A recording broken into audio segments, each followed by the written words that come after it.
just want the money! A hoe's final form is a religious woman. I'm not a good woman, okay? I promise you don't want me. I don't cook, I don't clean, I don't do 50-50. I'm smarter than you. I won't listen to you. I will stress you out. And I like to spend a lot of money, okay? We ain't compatible. Leave me alone.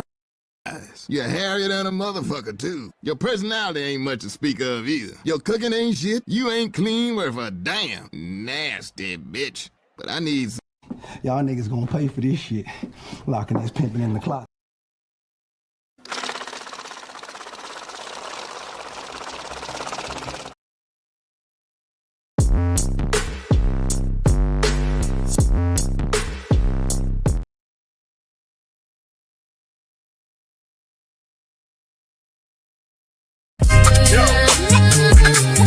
Yo.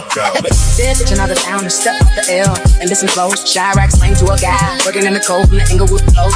This is how we really talking shy. Welcome to the trenches, no joke, no malingo, try to get lost. Stay dangerous when you roam. Yo.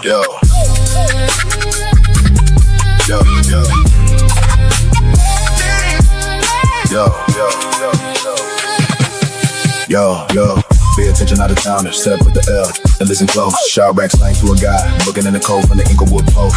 This is how we really talking to shy. Welcome to the trenches, no joke. Number lingo, ready to get lost. Stay dangerous when you wrong. In these streets, oblique years of pole. A drop beat the same when the bar can get pole. I bet your enemy when he slide on me, drilly but licking on the road. Lodging me frontin', acting like a solid burrito just. Yeah. The goofies are lang, soft nigga trying to play tough. Get his goes on the app, for phonems are old. Swim at the bank, even really get chased. The gang rain is the highway to split Inglewood. Concrete guard on the make. Roseville is the strip. Warden chose brothers, wall spraying Podyssey wheels. City road with the Baba hood, stood tall, get the mob at the nil. Every Hoover ain't can't get dead to Bill Nations. Full of tramps, real weaponization. 2 keystrokes, 2 parties in silk. The diamond shining, flat wing with the paper. Up beef angels, food is the war with the I-10. P for God, it's the meal. It's a sergeant, jam truths is the kick. Squares is the smoke, still a gill. Yo. Pay attention out of town to step at the L and listen close. Chirac explain to a guy looking on the cold from the Inglewood post. This is how we really talking shy. Welcome to the trenches, no joke. No malingo, ready to get low. Stay dangerous when you roll. Let's just throw it that we go. Old Calvin, Larry Spills. I'm Bills, Nico that Chirac slime. Haven't take Claude, guy. From the rags to the bags. Fuck it to the shot.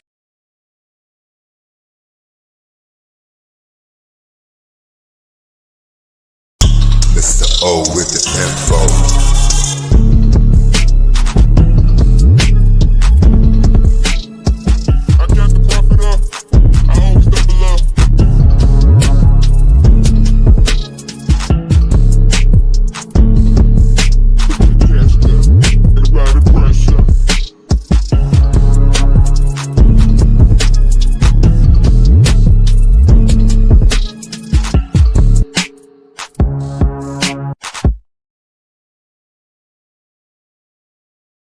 Like, comment, share, and subscribe. And if you want to choose to donate, you can sock it to my pocket at Cash App, $MISTRO070. And you can hit my email if you want to go ahead and support the content.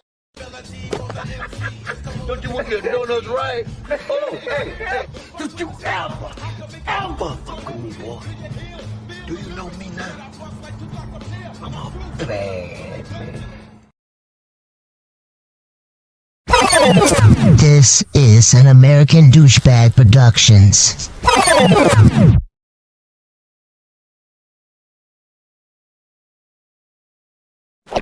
It's a very thrilling sight here at the Municipal Auditorium.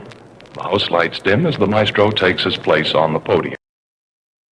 What's up? What's good, everybody? What's good? It's your man, Mr. O with the info. Giving what you need to know, but you ain't here for me though. It's a late night stream. It's been a while. Did y'all kind of little miss me? I know y'all didn't. Fuck y'all. But salute to the contractor in the chat. Salute to my day one bro. And also to another day one bro, my boy Skinner Alistair, aka Skinner 90210. What's poppin', Charlie? What's going on, y'all? I know it's been a while. The reason why it's been a while for me, I'm gonna keep 1,000 with y'all. I actually had lost my faith in this shit. The whole YouTube grinding, making videos, doing these live streams, actually trying to be original, even trying to come up with my own thought-provoking content. Yeah, I know. I fall in the same holes and everything as the rest of these nignogs on here. You know, I still rep the manosphere, but I gotta go ahead and basically reclassify myself. I have to reclassify myself because I don't want nobody to get misconstrued on what I stand on. See,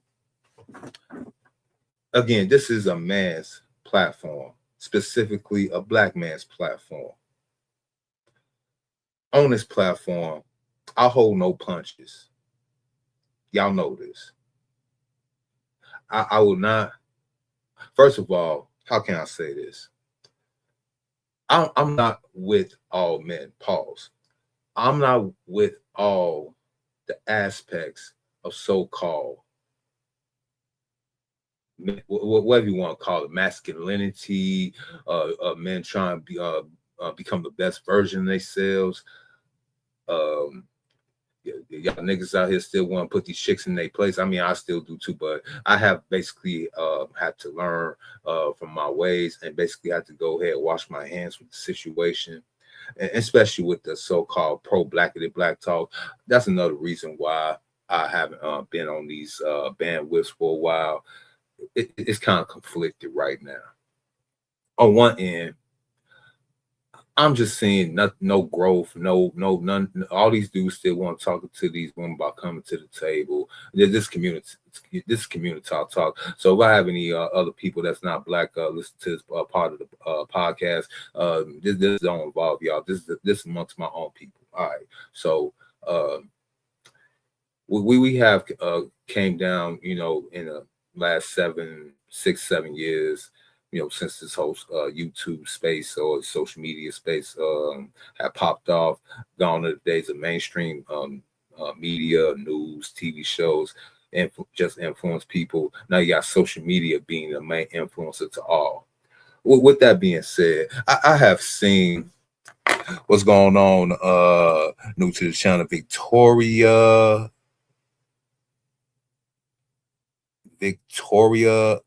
is a frog. Okay. Welcome, Victoria is a frog.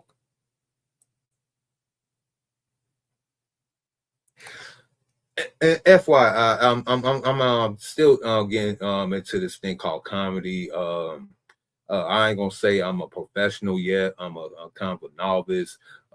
Just let y'all know. If y'all decide, okay, I'll make sure I said it right. Some of the things that I do say on this thing will come off as jokes, and some of it will not. This right here is not a joke. I have witnessed for the past 6 odd years since I've been in these particular spaces. For first it was just us, between us men, and when I say men, I'm talking about men with just as much bass, or not more bass in their voice like mine. I mean, I can talk with my natural voice on here, but it will basically probably hurt y'all ears on how deep my voice can be. So I gotta use my podcast and radio voice so it can ease y'all so-called eardrums a little bit. That's just to get that out the way.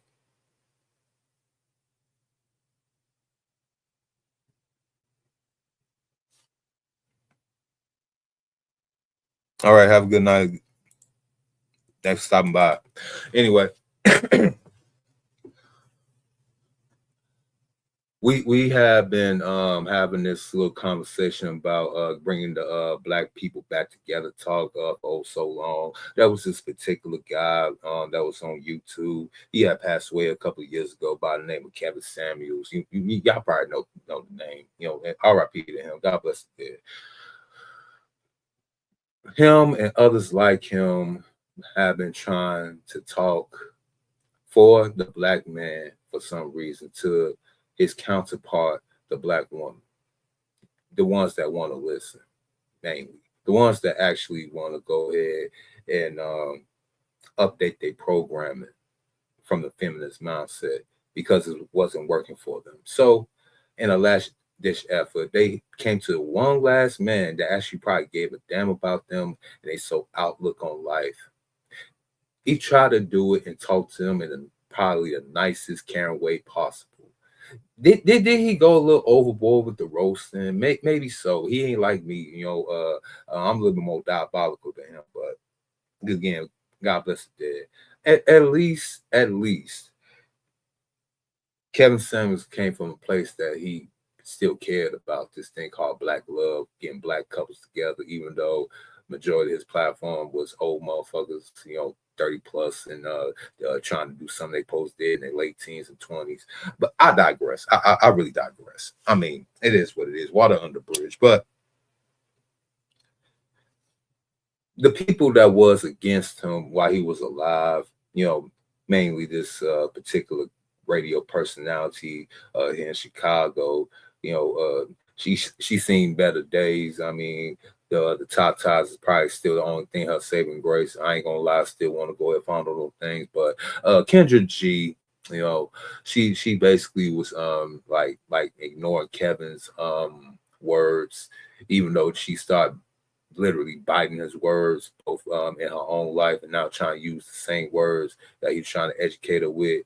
And now she's trying to go use it on the same other bird brands out here that she's griffing and finessing every chance that she get, right? All that to say this, I said all that long soliloquy for a reason. We all still stuck at square one.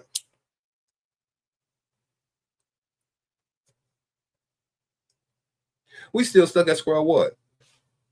It's like the conversation stayed in a circle, even while I was gone for about 2 months.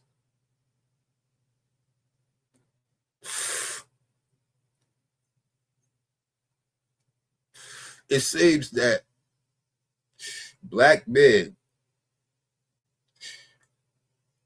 have been trying to come up with every trade-off because, unfortunately, shout out to Coach Greg Adams, shout out to Tito, shout out to all the rest of y'all real dudes out here who are giving out real ideas. There's no effing solutions. And if there was, then we have basically exalted all possibilities. Every last turning corner of so-called doing a quote-unquote right thing. Having these power panel discussions, both genders or sexes, basically spilling out all the grievances on bandwidth, on social media for all eyes to see. We tried that. We tried even doing that on the road. Some of these people do shows on the road with their panels on stages and audiences with other lost middle age, old dumb motherfuckers still trying to reestablish this thing called courting and this thing called marriage. It's kind of funny at this point in time and place. I mean, really, I couldn't write a script to a catastrophe better than this. Then, we kept on pointing and trying to get the men folk in line back right. Even from the Nick Nasa, YNs of Pookie and Ray all the way up to the Epsilon Squares of Billy Do Rights out there, like Anton Daniels and ish like that, your media tutorials and shit like that, the squares of the manosphere, Even then, they told these niggas, both high and low, F all that. Now I'm pointing the finger where the finger has always been pointing at, who is supposed to be pointed at. If for some reason we keep on finding excuses and not pointing the fingers at them, we come with the same tired excuses. You know, we talk about slavery. We talk about the so-called patriarchy. You know, we talk about all these religious dogmas that these so-called women folk has been oppressed by for centuries upon centuries and eons upon eons. For the first time in 1,000 upon thousands of years, with this little social experiment we have been running around the world for the past 60 years, y'all have basically undone what men of millennia have been trying to forge and uphold. Civilization. Y'all basically took about 10 millennia of great manly aspirations, thoughts, hard work, and basically destroyed it within 70 years.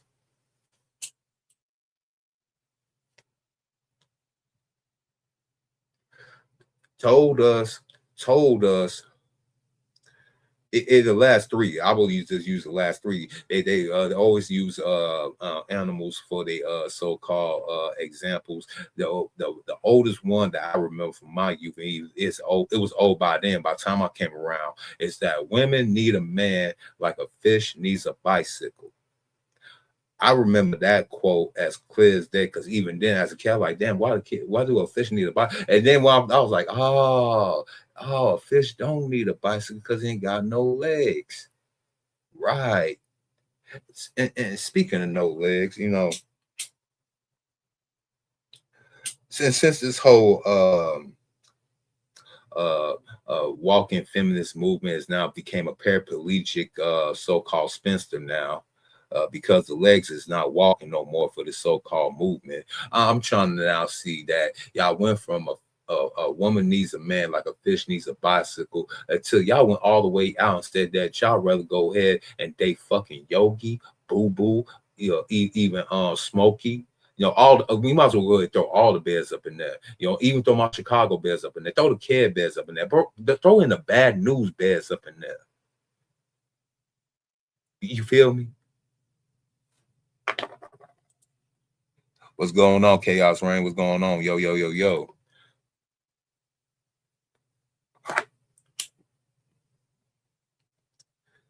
We will give you all the bears. Again, the Care Bears, the Koala Bears, Smokey the Bear, you know what I'm saying? Yogi, Boo Boo. Y'all chose the bear. The bear with his bear hugs, dapping up with his bear claws. And you know what I'm saying? Y'all could do the bear dance all together. But it sounds good when it came out y'all mouths. It been sounding real good prior to all these government cuts of jobs, you know, despite the fact that, you know, y'all told being the most educated, you know, this is going for the sisters, y'all told being the most educated, but yet I want to see how that pans out in the next 3 years. Yeah, because, you know, they've been saying that Gen Z can't read and write, but yet y'all the most educated. But Gen Z can't read and write, and they are the growing people in the workforce. So what's it going to be in the next 3 or 5 years when we got to go ahead and deal with the most educated that can't keep brain function in some of these professions? Yeah, I know I'm browbeating the sisters right now. I'm gonna get to you Simps in a minute, you know what I'm saying? Because you Simps and dudes like y'all, old and young, have basically let this thing go down to the damn bare root. Now we all got to deal with this catastrophe. We all got to suffer through mental illnesses, violent psychosis that's going on, not just in the Black community, but throughout the whole entire country. Because y'all basically want to go ahead, despite the fact that they wear colorful fucking hair, wear these crazy ass eyelashes. They got these mental lackings, but the ass though still want to fuck them though, still get them pregnant And then we got to go ahead and repeat the process with the next batch of crumb crushers coming up right behind them. I get it. I don't get it, but I get it. Yeah. Now, after all that, they said that they don't need a man, they're strong and independent, and if they quote unquote can't get the man that they desire, that they supposedly want, the dude that don't exist, they go ahead rather want to be with the bear. Until these damn male loneliness epidemic buzzword came into play. Now, I want to know how this two things that keep on coming up. How come is women talking about a male loneliness epidemic? It just don't make sense to me. You would think that if there was such a loneliness epidemic, the actual entity or individual or group would actually cast out their frustration. I mean, there's some dudes out here asking like, what's wrong with these chicks? You know, I mean, I'm still single, but the only reason I'm single because these chicks have lost their damn mind, or I don't fit their quote unquote boxes and stuff like that. You know what I'm saying? But I mean, I ain't gonna say I'm lonely, but I'm just trying to say like I'm just horny. That's the difference. That's like, all right, the equivalent of women saying there's a male loneliness epidemic. It's gotta be that men are basically saying that is a woman's broke epidemic. It's too many broke women out here. Financially and physically, emotionally. Too many broke women.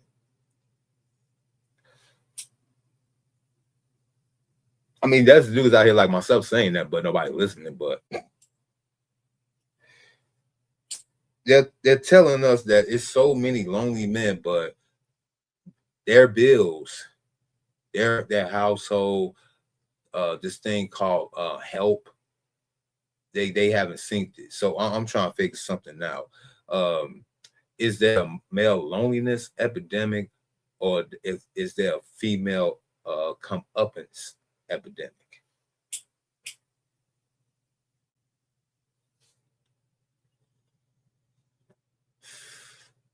Are men really lonely, or is women so annoying to the point that man would rather be in solitude than to deal with the modern woman of today?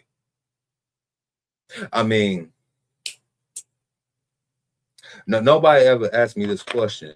What's in it for the modern man to go ahead and chase a woman to pay her bills? Well, what is it to a man to pursue a woman, especially a black woman, that's trying to get away from me? You know, with her.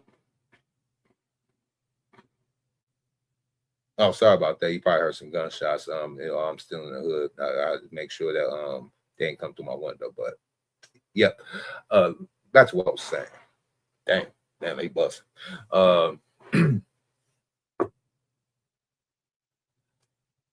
Why should I feel shame for not wanting to go ahead and be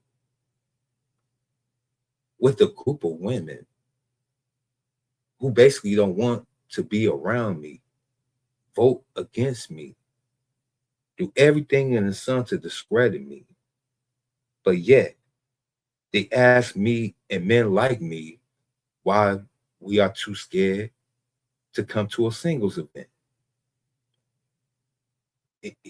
Even a singles investment event in which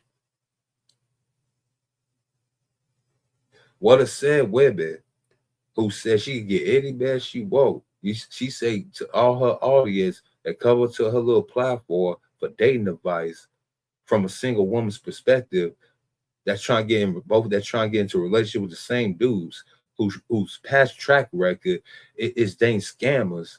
But still gonna help you.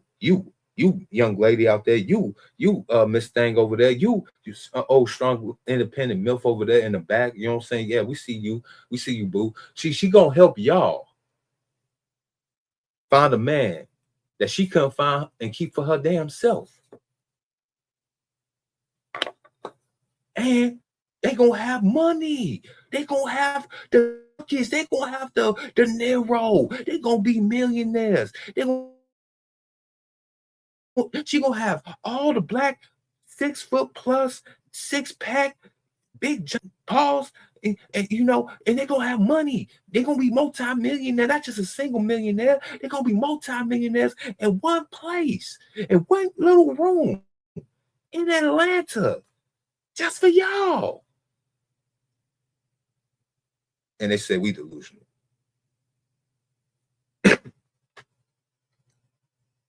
And then we got their favorite. You know, they now I'm getting to you simps. The pro-black simp and all his so-called pro-blackness and simpery. Y'all know the whole you know, this is one of my biggest gripes with the community, especially police and Black Man Johnson. Now, I mean, this ain't really thought-provoking. This is just something that's been bothering me for a couple of years. It's been coming out slowly but surely. A lot of dudes been calling out, even some sisters be calling it out. Go figure.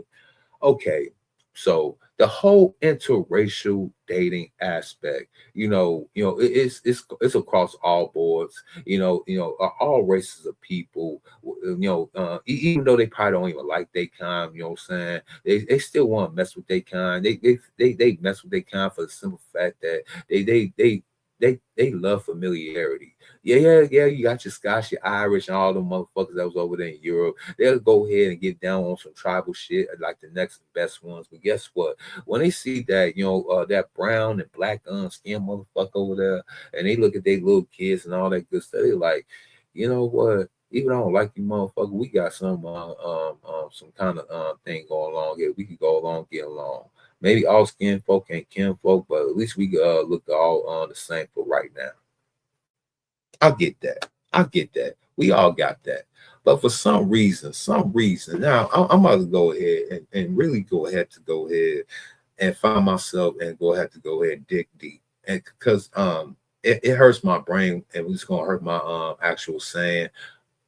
So I know it's gonna hurt y'all here even more. You know what I'm saying? I know y'all some smart individuals up here late at night listening to me, but I'm just gonna put it out there, and I hope I don't get flagged, because this is not hate speech. This is just an observation, and I'll come down to the bare root of this.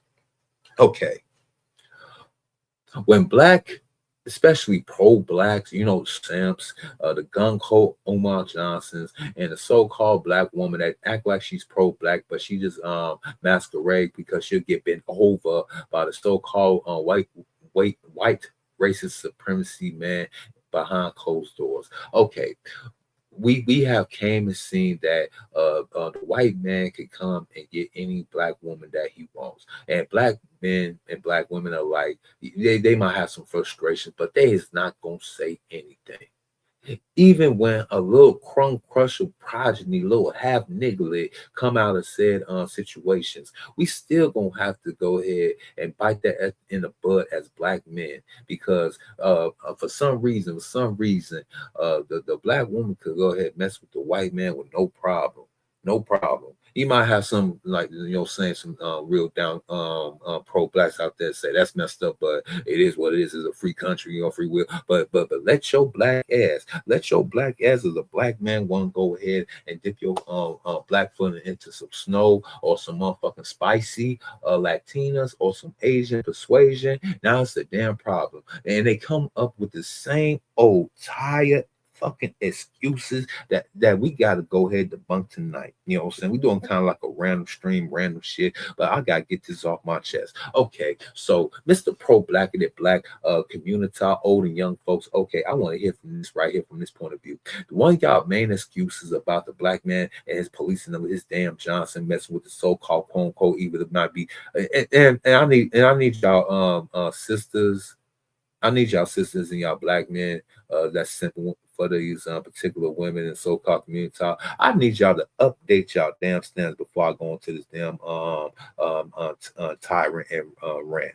First of all, we have, as black men, already have put the black woman and the white woman sometime in the same damn boat.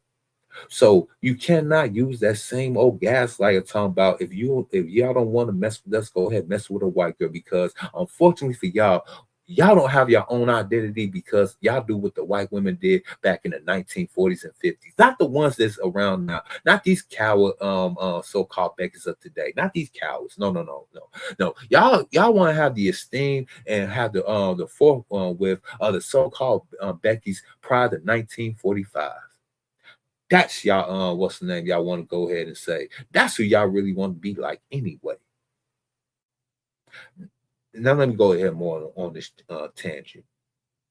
Y'all say go ahead and mess with the white woman, despite the fact y'all lust after and have aspirations of being the white man's concubine still to this day from slavery. But ironically, and this what y'all, both y'all, you and Becky, have not put two and two together. The white man don't want neither one of y'all asses. Have he not been going over to Asia before the black man? I mean, you see more Brads and Mayleens walking around than so-called Brad and Becky. Even now, it's so bad that the white man would tell you you can have his woman, but leave the Asian chicks alone. But like, man, that's for us.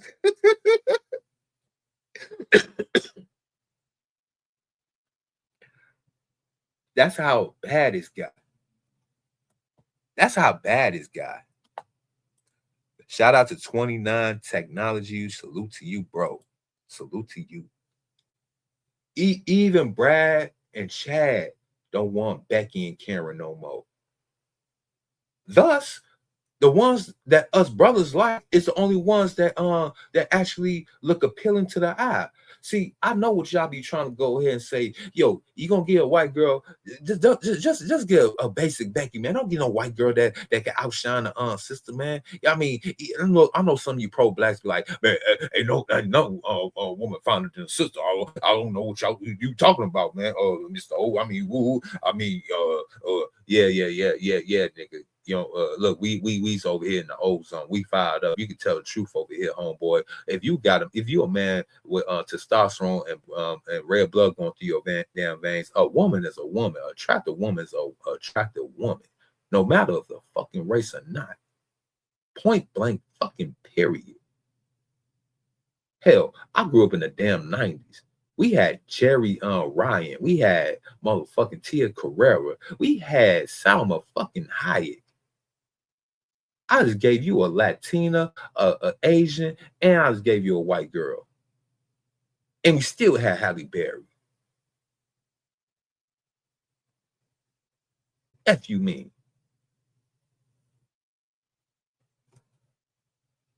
Now, with all that out the way, I find it effing ironic that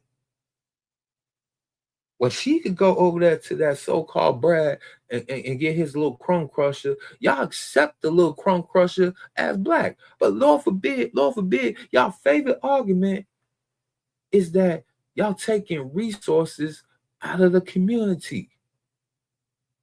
I'm like,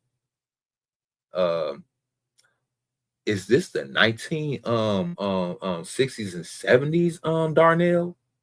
Is this the 1960s and 70s, Yvonne? Yolanda? I know I gotta use some old I'm trying to use some old boomer names right here, old boomer Gen X names, because they're the main thing. And speaking of late boomers and Gen X, y'all got some fucking audacity asking these damn questions after y'all moved away, went to college and went to the suburbs. But I digress. Y'all saying that the black man who sticks his damn Johnson into any woman in the globe, and he produced a progeny out of said woman, is going to be a black child anyway. Not to y'all eyes, but to the so-called people folk that he knocked that woman up, they ain't going to be one of their people. They're going to say, that's a nickel. You are what your daddy is. So that's a nickel. If I could be petty, I'll say, And I love Bob Marley. Shout out and R.I.P. to Robert Nesta Marley, but technically he's a white man. If we want to go there, Cheese Doodle, my nigga, what's going on? What's going on, bro? Now this my what's the name problem with the whole thing. Y'all saying that we take the resources out of the community, even though there's no strong masculine figure in a household in a black community that rule his household with his woman. That's first of all. Second of all, the resources that y'all talk about, where do the so-called community attribute them resources to? Because I don't see none of y'all motherfucking niggas going purchasing no all-black company car. I don't see none of you niggas going to and basically redistributing your work wages or even your earnings or anything into the so-called black laundromat, black supermarket, black even though I don't support what's the name, black liquor store, black anything, you know what I'm saying, black clothing. You know, where car can I at? Where's Fubu at? What do y'all even rock Sean John? Do y'all rock Rockaway? No? Do I see y'all still walking around with Givenchy, Hermes, Balenciaga? Lord forbid, Gucci and Versace. I mean, so we not redisputing black wealth into said community. I mean, what other resource you talking about? The black church? You know, but the same black church that alienated the same strong black masculine straight black men up out of there and said for said women in her so-called church purse. Oh, I get it. You know, since us niggas, you know, we are very athletic and all that good, so we run all the sports. You know, we redistribute out black wealth into the, you know, the Negro basketball league. You know, what I'm saying, the Negro baseball league, the Uber nigga football league. You know. That's how we redistribute wealth, right? Because we keeping it black. But despite for me keeping my Johnson out of this so-called lily white woman, right? If Jack Johnson was alive today, he'll probably be looking at you niggas like, try me. All you uppity, so-called quote-unquote more niggas around here, go ahead, say that to my face in the ring about me fucking this white chick. Oh, this Latina chick. Or this Asian chick. But y'all let this black woman go on all these networks for 50-some years on why she don't want to deal with your black ass as a fucking man. Despite the fact, yo, even their own words have basically worked against them since the birth of the nation. You know, back in early 1900s, everything had worked against them. We have now seen that it's not the black man being a thug, because, you know, white man was the original thug with gangs of New York.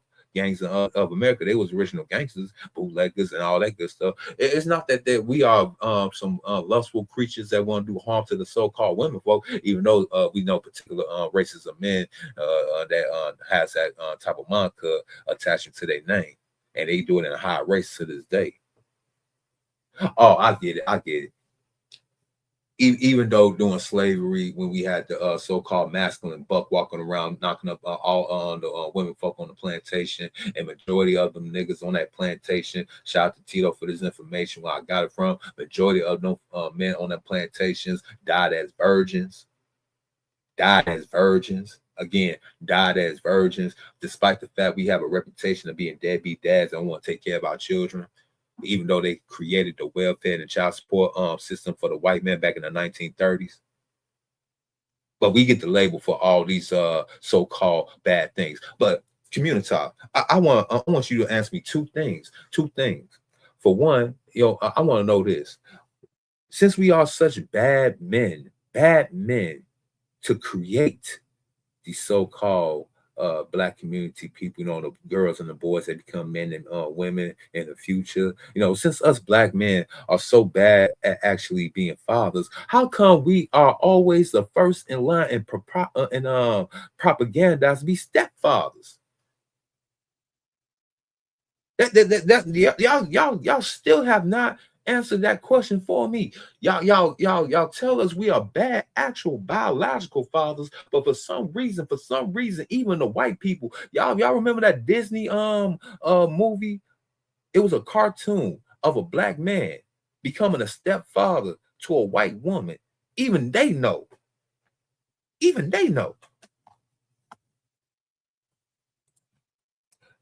She's doing in the chat has said, motherfuckers hated on Shaqs forever. Bruh.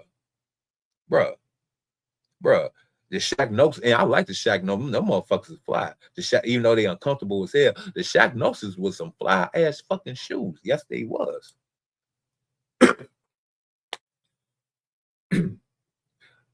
But we ain't got no black grocery stores, no black anything. But we the Black Man Johnson and his so-called seed that he get with different race of women, it's gonna cause all type of financial woes for the so-called community. Even though we got Eve out here married to a so-called practically to a millionaire, got his baby, nobody say anything. Serena Williams and Venus Williams, you know, despite the fact they father being a strong masculine father, he could even taught his only two daughters, and shout out to him for getting a son in his 70s. You see, black man, you see what happened right there.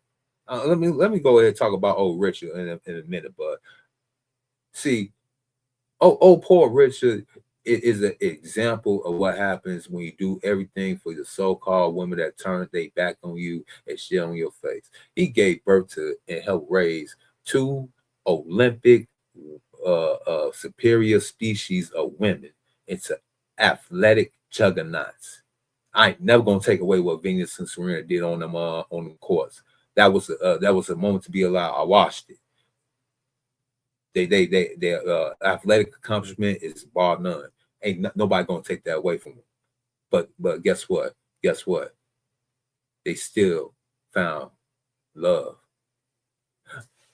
Oh yeah. So black community, ain't this one of y'all favorite guys? Like and you say that black man who date out his race and get with another race of woman must hate his mama. Well, would that also be in the reverse with Serena and Venus Williams? Even though their father was there, raised them, and all that good stuff, it taught them a very great athletic skill that got them upon millions of dollars, even getting to the likes and faces of prominent established men, you know, such as Common, Drake, and some other prominent black male figures in their world, and he all decided to go and marry low budget brads, despite the fact Serena married a guy that's not even in her so-called realm of so-called excellence, far as achievement of athleticism or even monetary value.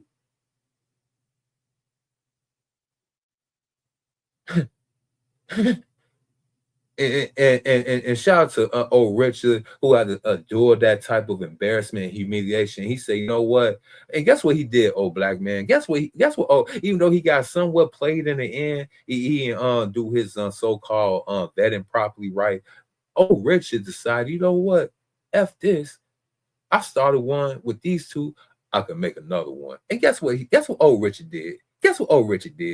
Oh, Richard went and got him a woman in her late 20s, early 30s, knocked her up in his 70s, and got a young boy out here. Hopefully, he gonna probably be the next Arthur Ashe on their ass.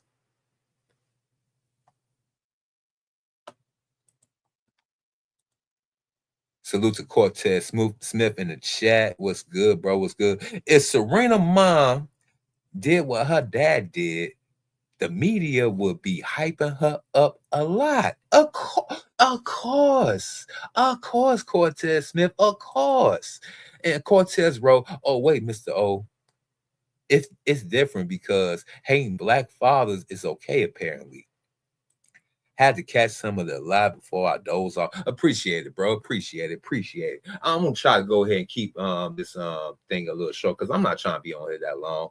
I learned my lesson. A lot of people don't be sitting here and listen to me going ranting off for two hours and stuff like that. I just had to come on here because I had to do a random topic on some random ish that have been bugging me because it's just been poking at me. I'm like, do these people know that come on social media know that they are basically saying a whole bunch of bullshit right now? Because it don't line up. Like I just gave y'all that whole Richard Williams diatribe right there, despite the fact being the father in his daughter's lives, being the so-called masculine president, probably being a supportive president, helped them go through racism and all that stuff just like he did. They end up still going marrying bottom shelf brass and basically Venus is a genetic dead end already, because I mean she already like damn near 50 years old, ain't got no crumb kids out here, so it is pretty much over with for her. You know, yeah, she's got the Brad and went off to the sunset. But y'all still have not answered that question for me. How we are the best biological? I mean, how we are the worst biological dads, but we have all these women coming on social media begging for us to become stepdads? Y'all still have not answered that question for me yet. And that's another one, but I kind of drift my mind a little bit. But maybe it's gonna come back to me. Maybe it's gonna come back to me. Maybe it's gonna come back to me. I already talked about the resources, you know what I'm saying? If Jack Johnson was still alive, you know what I'm saying, he'll say it to his face. He'll probably knock y'all goofy asses out like a lot of us men today need to do. I said y'all need to update y'all so-called who we suppose like the Brad and Chad, not even mess with his own woman, and the assistant, since he ain't messing with his own woman, that they was gonna be next up in line, not knowing that the Asian woman right there was always waiting and wait. You know what I'm saying? So there we go. I guess I can go to that. I noticed that when the so-called sister always talk about the black man staying outside of his race, they jump to Becky first, they jump to Maria second, but they never ever talk dirty or bad about that Asian chick ever. I seen it happen. You can say a co-worker of mine, you know what I'm saying, had a hard time with the sisters, right? Former co-worker a long time ago. So I knew, a lot of brothers knew that he was messing around with this Laotian. It's a different type of Asian, a Laotian. He was messing with this Laotian chick, right? All the black girls in the job already wrote him off. You know, he was too this, too lame, too that. Yeah. All right. So I knew the tide was turning back in 2017 before all this stuff was going on. I knew the tide was turning. When this particular brother, he stopped conversing, not conversate. I might be a nigga, but I'm not a nigga like that. It's converse. He was conversing, having a conversation with us and some other straggling women that was in the talks, right? And we all got to talking about dating. And he said he had met this beautiful young lady and all that good stuff and everything. He'd been going out with her and all that for a couple of weeks, right? The black women, the first thing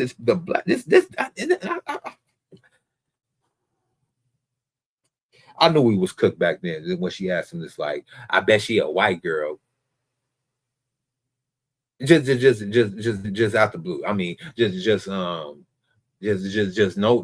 like, you know, like she's a southern girl with a southern charm. Not no like she from out of the country, got traditional value, anything, not anything like that. She just come out saying, I bet she's just a white girl. He chuckled, he laughed, he's like, no, she's not white.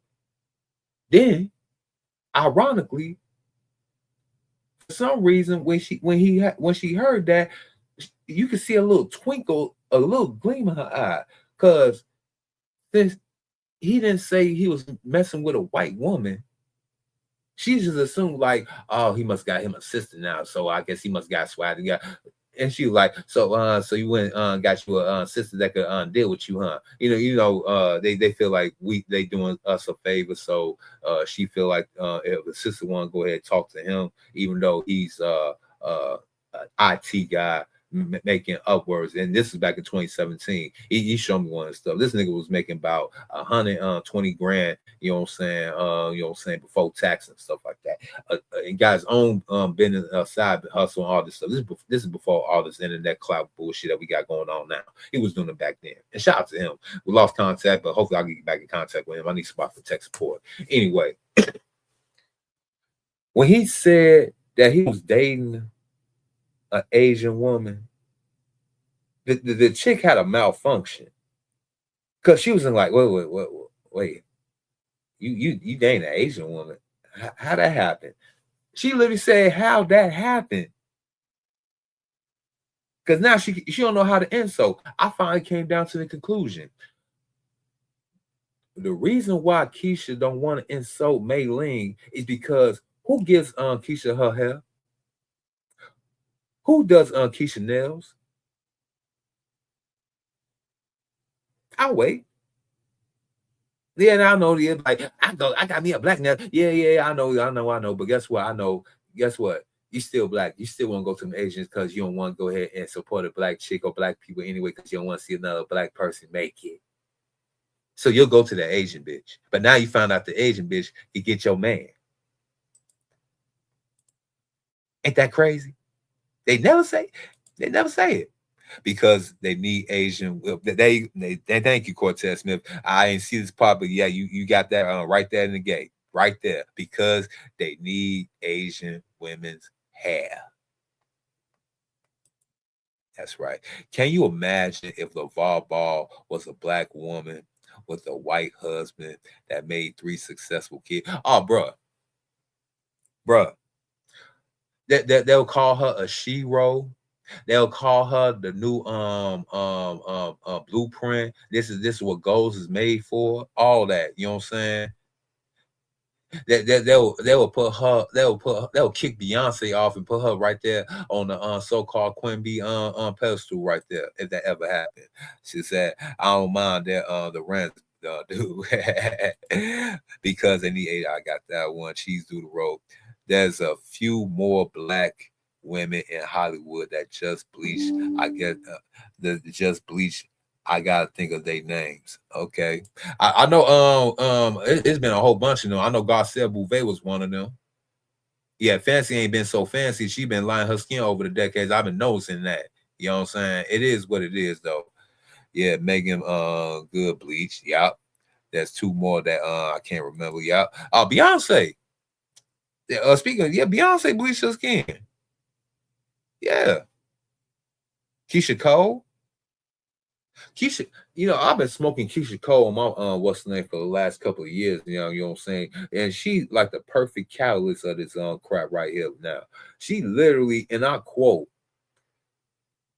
that's where Ryan Lochte, Olympic swimmer, white boy, was a side chick to Idris fucking Elba for all these years, getting served love taps by Memph Hits. I guess his name is appropriately Memph Hits. Go figure. Getting served left and right, equal left and right by Memph Hits. All these other so-called celebrity dudes said the box is not up to par. And what she do? She went and grabbed some more blonde weed, bleached her skin, tell black women around while surrounded by black men that they need to date outside their damn race.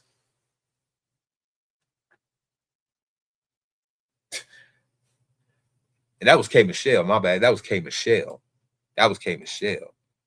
By the way, that Southern charm stereotype was only for Becky. Black women in the South is where the term ratchet came from. Touche. You're hairier than a motherfucker, too. Your personality ain't much to speak of either. Your cooking ain't shit. You ain't clean worth a damn. Nasty bitch. But I need somebody around.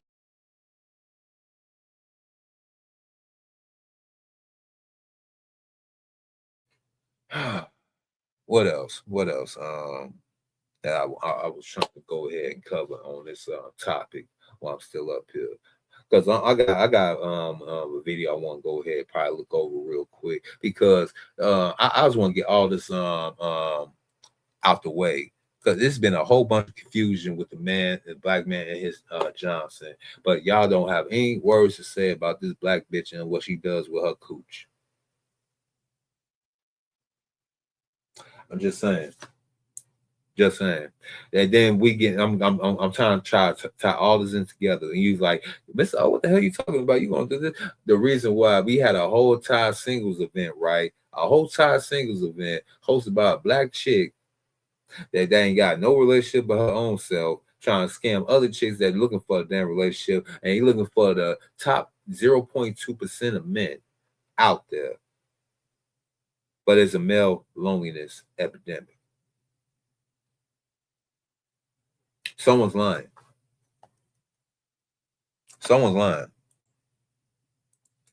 Keisha needs the new update so she can learn to insult Asian. She is not Cortez Smith. She cannot.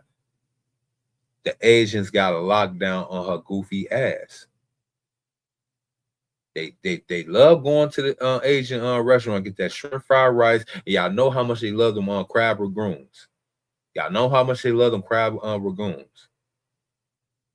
They love going to these nail salons and the what's the name, because they got them get them real acrylic nail things going on. You feel me? And I want to get back to now. Going back to the simp right now. This my thing. Now I found what I was looking for. Now it's time. It's over for the strap. Now to you pro-black Umar simps out there. You pro-black niggas make me sick to my stomach when I come and give y'all this philosophy, because y'all scared to answer this fucking solution trade-off that I came up for y'all.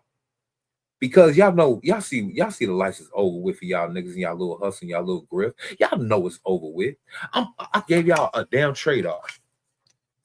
And by God damn it, I might say the community, and I might say fucking America. And I might say the white man his tax dollars with his own game plan of mine. Okay. You need us nigga males. You need us nigga men. You need us black men. We make the country go round, both good and bad. I'm being facetious. If anybody want to go ahead and say what I'm saying, I'm being sarcastic for you so-called unquote black people that can't read between the lines. I'm being sarcastic right now, but follow my drift. Follow my drift. Pro-black gung-ho simp. You militant so-called black men. You know the type. Either y'all want to be Malcolm or Khalid Muhammad, but y'all just want to be passive like MLK because y'all want to rock the boat. I get it. So I came up with a trade-off. Black man of the modern day, modern FBA man, follow my lead. I say do both. Hear me out. When I say do good and do both from now on, y'all gonna understand where I'm coming from.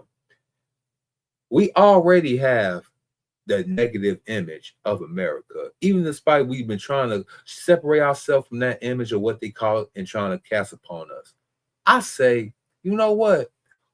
Why should I go ahead and stress myself out and put myself in uncomfortable, scrutinized position to make white people feel comfortable? Also, in retrospect, even though I have a slightly higher IQ and more class than so-called quote-unquote people of my so-called ethnic and racial makeup, I go ahead and gotta do the same thing amongst y'all. It's a double-edged sword. So I came up with this trade-off because there's no solutions. I'm not bringing no damn solution, but I come up with a trade-off. We're gonna have to still procreate with these women folk. I know, black. I know. It's sick. I know. I still have affinity. Still have a fondness of the black ass my damn self. Can't help it. Will never go away. But I have came down to the rationale conclusion that even though I still partake in this thing called, you want to call it black love or this black effing, which I do. It is what it is. I cannot be with that long term. So we got to make and continue to make the B-Dub the baby mama. She's happy being a baby mama. So why mess up appearances? I say to keep the black numbers up, and also, since y'all want to be pro-blackity black and get back at the so-called white man, I say you go ahead and continue making the B-Dub baby mamas and marry the white woman. That's as pro-black as you can get. I know a lot of people are like, wait, what? Huh? Mr. O, how? Hold on, Mr. O. I know a lot of you niggas about to be like, hold on. I know a lot of you niggas gonna be like, man, like, This is a sick Negro. I know. I'm gonna get a whole bunch of this right here.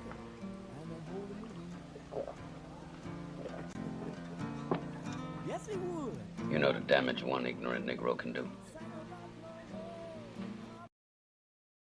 I know.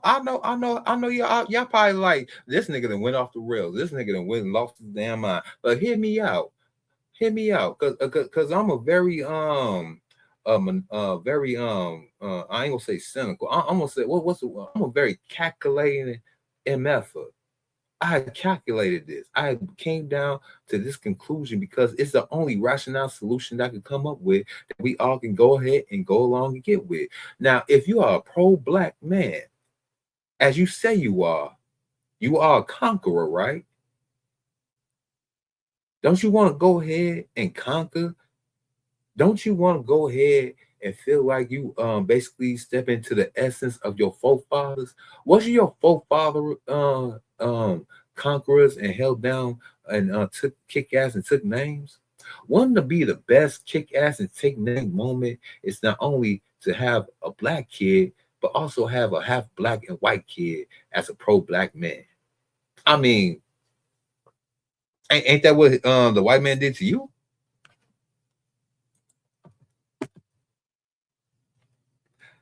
Peace to the Peace Hall of Fame. What it be? What it do? No, Hall of Fame. I'm being sarcastic and being facetious, but Hall of Fame.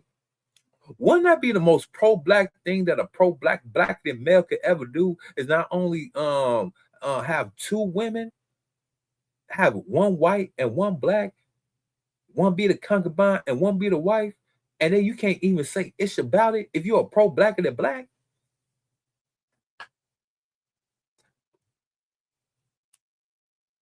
I'm just saying, I'm keeping the black numbers up, and I'm also keeping the sanctity and moral fabric of the civilization up. I'm also being equal on DEI. I mean, love don't have no skin color, right? And that what B-Dub been saying. I mean, love have no color, right? So let me go ahead, get a Keisha, let me get a Becky. We all get in one big old house. I make all the blackity black babies, and I have blackity black babies. I'll have a whole bunch of Patrick Mahomes and Steph Curry's walking around. Ain't that what y'all want? Once y'all want America full of Steph Curry's and Patrick Mahomes, I mean both black.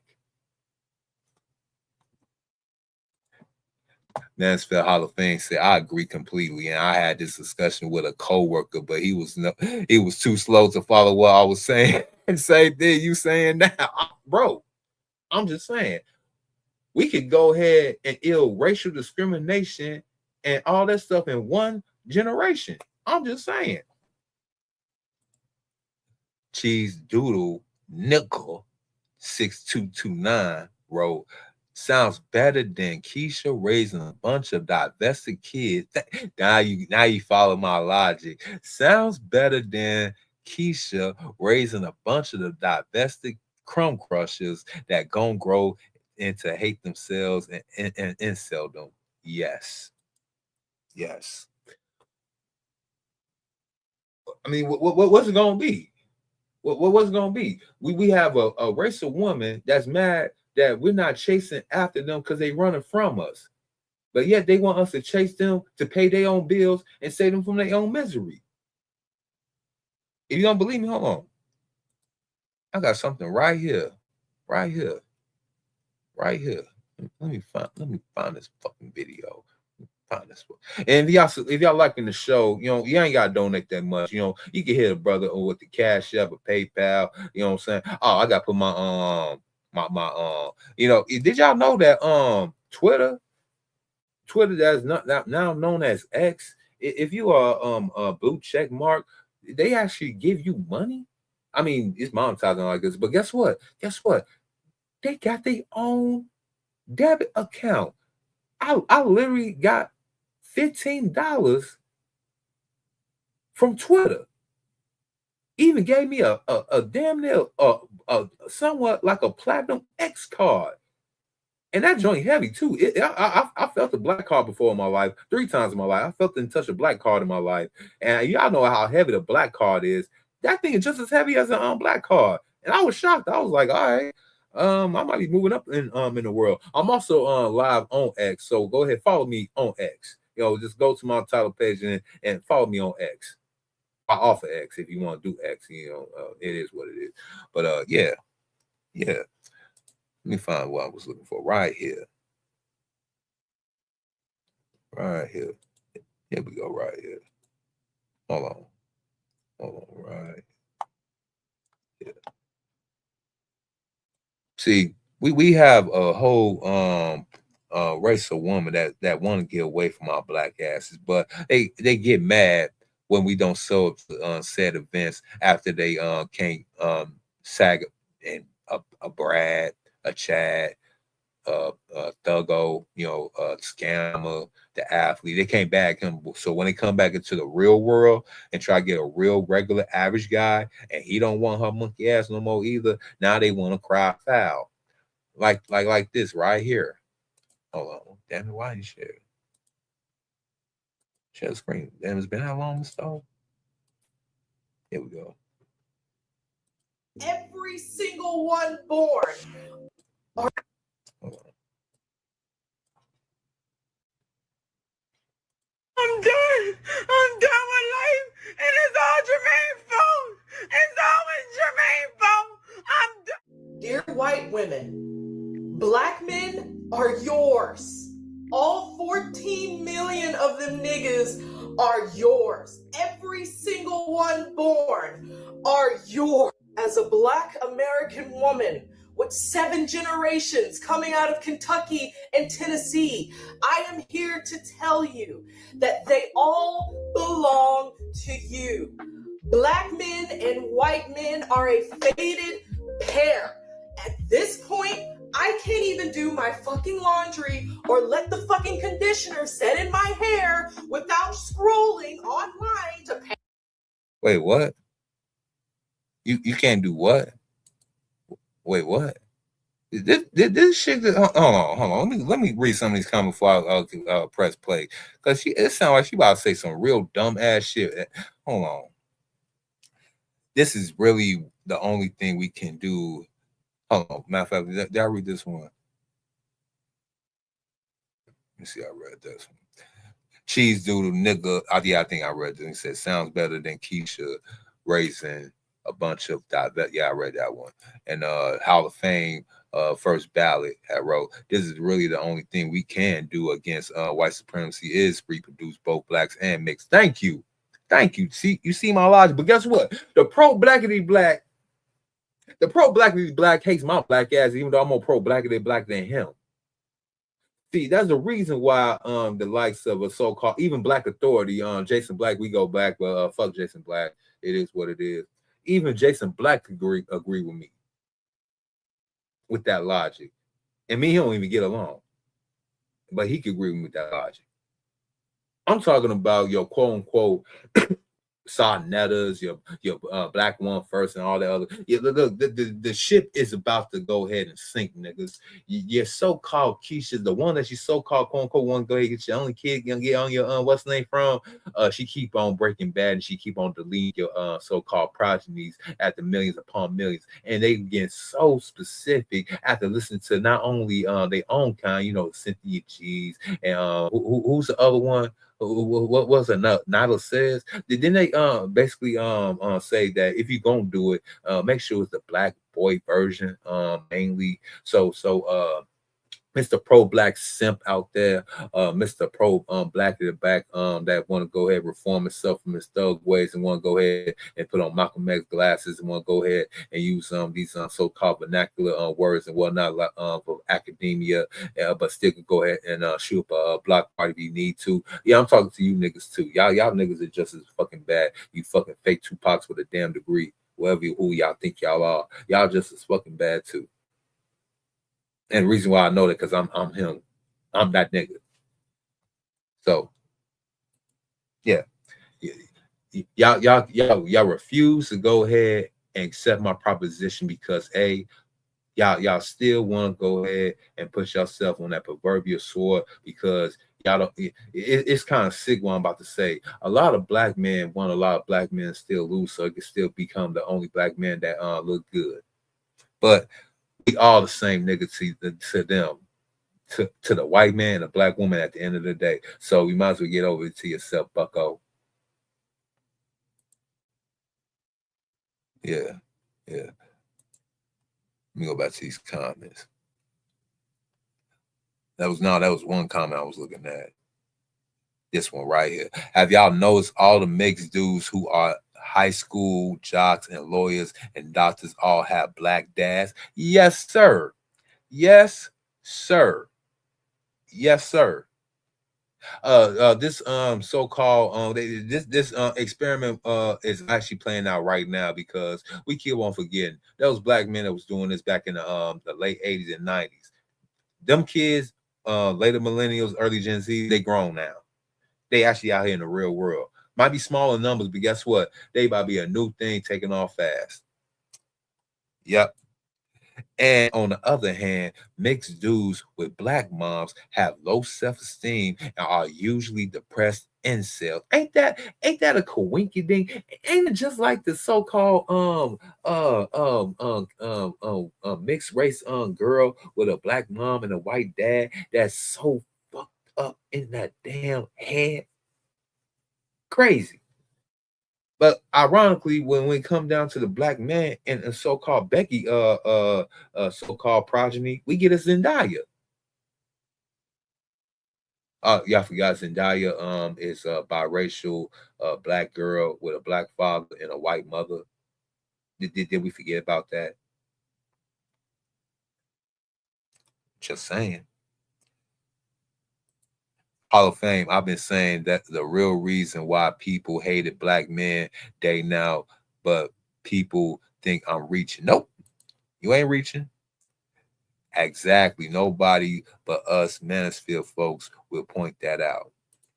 People are jealous because when black men date out, they prove that we were never the problem, and our mixed kids are 9 times out of 10 doing well. And guess what? They want to hide that fact and don't want to accept that fact, and they'll even keep that kid out for some fact. Like if because don't get it twisted. This how they kick themselves in the foot every single time.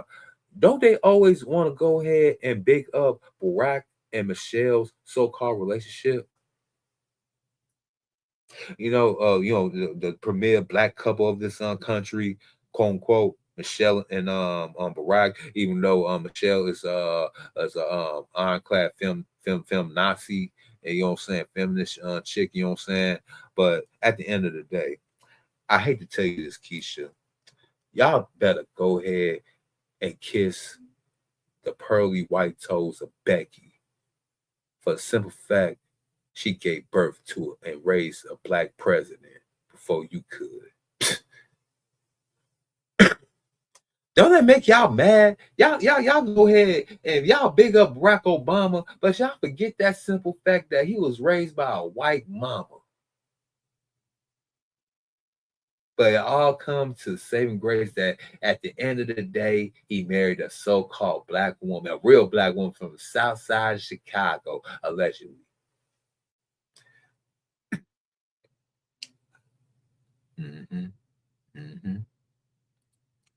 All my mixed friends with black dads are literally the same. Athletes who are educated, literally all of them. Literally all of them, right? And what a coinky-dink. Hold on. All the mixed NBA and NFL players have black dads. Ironically, Patrick Mahomes, anybody?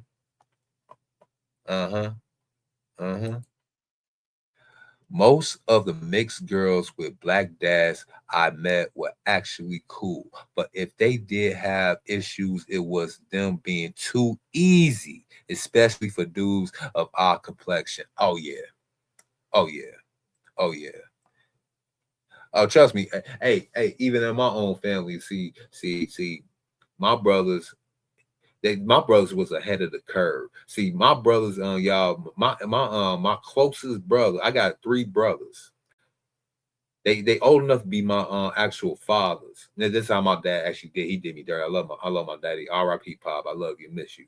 My dad did me dirty. My brothers are actually old enough to be my fathers. My closest brother is 19 years older than me, and my eldest brother, he's about 27 years older than me. So when I tell y'all that, and guess what? All 3 of my brothers, they high IQ, intelligent, upright. At least 2 of us went the straight and narrow path, and other 2 of us, me included, we kind of became ne'er-do-wells. It is what it is. I mean, 2 did right, other one 2 did wrong. It happens like that. But we all high IQ, smart motherfuckers. You know what I'm saying? We can walk and chew gum at the same time. My brothers, both college educated and ironically, both college educated and got street aesthetics. Married, well, one of them. Both my brothers married black women or tried to make it out with black women, despite the fact having a hood, black aesthetic, and being college educated. They still left them. My brothers had to go ahead and marry white women. They basically been in a relationship with different races of women all their lives. I used to question them. I used to this is why I was a pro-black and the black dude growing up in the pro-black and the black time of my life, listen to pro-black and the black music, going to the pro-black and the black things, believe in the pro-black and the black vibe. And I used to look at my brothers like, how could you? How could you? Now, at almost 40 years old, in November, y'all, at almost 40 years old, I have finally seen it, experienced it. I was like, y'all niggas was ahead of the curve.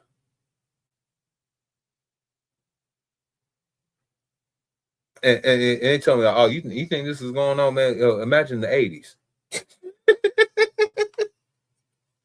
I was like, I can't do it. No, I can't do it. He said, I got to give Jessica X credit. She showed stats showing that mixed kids with black fathers have higher IQs and test scores than black and white kids. Bro, I got mixed nieces and nephews, and I got actual black nieces and nephews. Love them all equally the same, older and younger. But guess what? The mixed ones, they again, we all pretty smart in my family on both sides, but the mixed ones, they just like I got one niece, like, man, shit, I think she could probably find a fucking cure for fucking cancer. That's how fucking smart this chick is. Like it's kind of scary, you know what I'm saying, how she could just put two together. But when I look at my black nieces and nephews, they smart and good in their own right, don't get me wrong, but it's more on the black side. They want to go ahead and maximize their criminal element versus trying to make the world a better place. Both want to get money, so I can't knock neither one of them. I always tell them, like, whatever you be good at, make sure you get the money. Uncle loves y'all. Make sure y'all don't forget about me. Yeah. Interesting stats about IQ. Hey, bro. I didn't want to have this conversation, but honestly, I don't think in the community it's pretty much a so-called economic problem. I don't even think it's a so-called, because you know how they want to throw this whole with the featureism, and what's the other one? It's not featureism. What's colorism? It's not the colorism. It's not the featureism. I'm gonna have to go ahead and go there, and nobody probably even think about this. I know that somebody did. Someone tried to go ahead and bring it to light, but it didn't take wave like it was supposed to a couple of years ago. Y'all probably don't remember this, but remember when they was basically saying that we have an IQ problem in relationships now. Did y'all ever seen the black couple and IQ problem thing that was going on to TikTok and X a couple of years ago? I think that's the problem. And now we're seeing a whole bunch.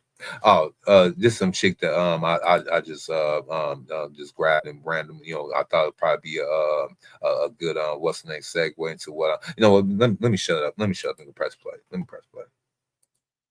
That's the time without black women there. I'm done with life, and it's all Jermaine's fault. It's always Jermaine's fault. I'm done. Dear white women, black men are yours. All 14 million of them niggas are yours. Every single one born are yours. As a black American woman with 7 generations coming out of Kentucky and Tennessee, I am here to tell you that they all belong to you. Black men and white men are a fated pair. At this point, I can't even do my fucking laundry or let the fucking conditioner set in my hair without scrolling online to pass the time without black women's names being dragged for the 40th, 100th time. Take them. They're yours. If I or any black woman with a fucking brain can spend 7 fucking days without our names being dragged in your podcast, your schemes, your hatred, then so fucking be it. Take them all. Black men belong to white women as of today. You sure about that, Keisha? I mean, thank you for setting us free, I guess. Is this what y'all black men been waiting for, just for it to come out their mouths and so y'all can go ahead and do it? Well, here she go. Y'all free now. Y'all can go. She literally just said out her mouth, y'all what's the name can have you? Becky can have you. Y'all good now?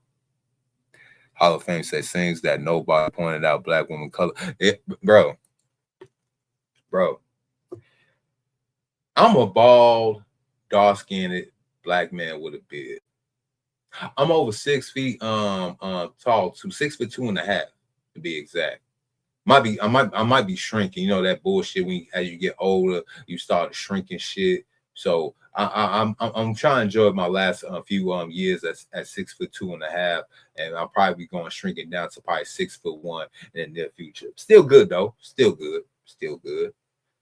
It is what it is.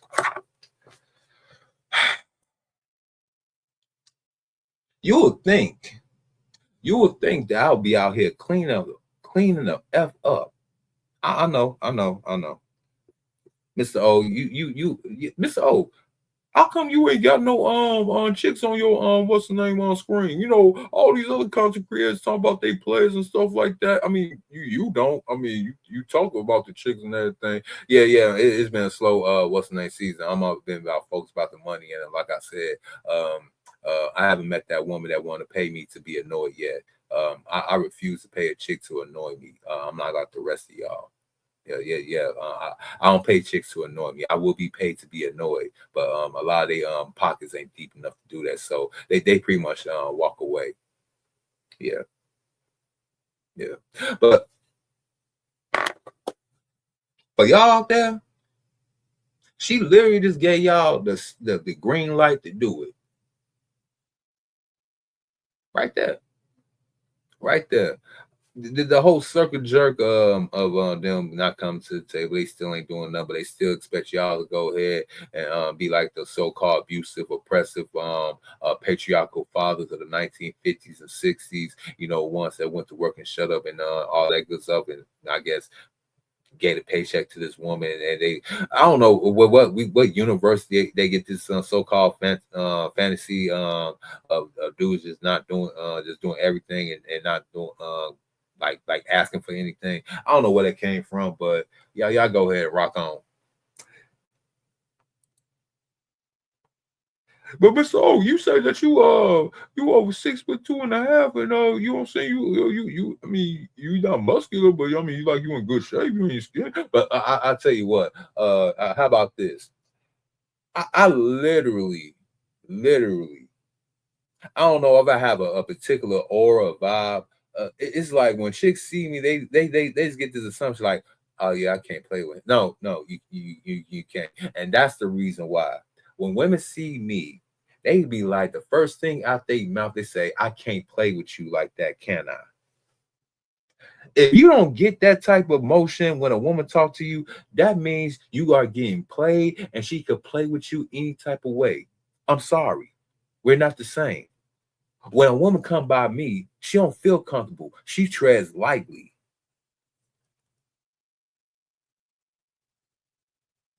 I tell she don't get too comfortable.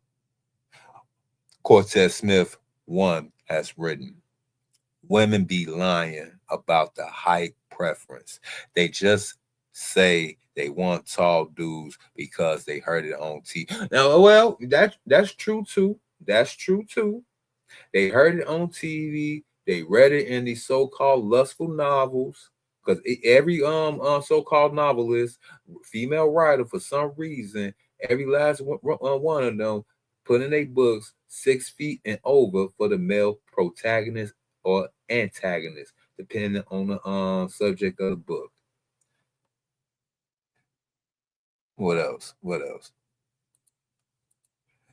And Mansfield Hall of Fame, First Ballot had wrote, black women here pick light-skinned men damn near 90%, and black female celebs pick light-skinned baby daddies like Keke Palmer. You know, the one from around my neck of the woods. She from Harvey. You know what I'm saying? That's like our sister suburb. You know, a lot of people we don't claim to be Chicagoans, but we'll make an exception for Harvey because that's literally the fucking trenches out there. So when I say she's a Chicago chick by the way of Harvey, y'all know what I mean. So this Chicago chick by the way of Harvey, Keke Palmer, did the exact same thing. Gang recognized gang. Yep. But black women pick light-skinned men damn near 90% of the time, and black female celebs pick light-skinned baby daddies and husband 80% of the time. Ain't that right? Ask Garcelle Bouvet, ask Serena Williams, ask Aisha Tyler, ask Alice Walker, ask Iman, the model Iman. I mean, she a tether, but you know what I'm saying? We're gonna throw it in anyway. You know what I'm saying? Who else? It's a long hell. I'll throw in Angela effing Davis up in there. Ain't one of her kids a so-called mixed breed, and he half white. And one of her kids, a black boy that got a white dad, and she was one of the fucking Black Panthers and shit like that. You can't make this shit up.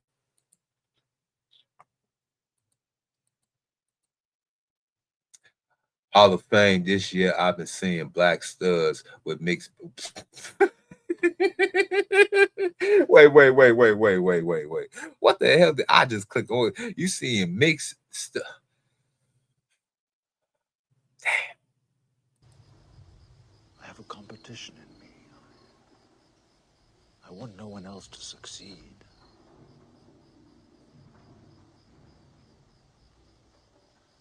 I hate most people. Bro. I can't. She's a whore. She's a whore, and I love it. But I have no man and no one to be a whore for, so I'm just gonna stick.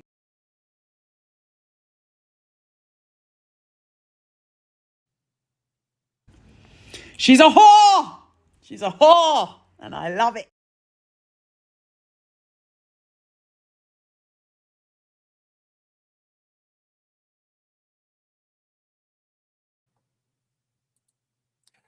I think they want somewhat tall dude, but I remember them making fun of super tall dudes. My 6'5" friend couldn't get a girl. Whoa,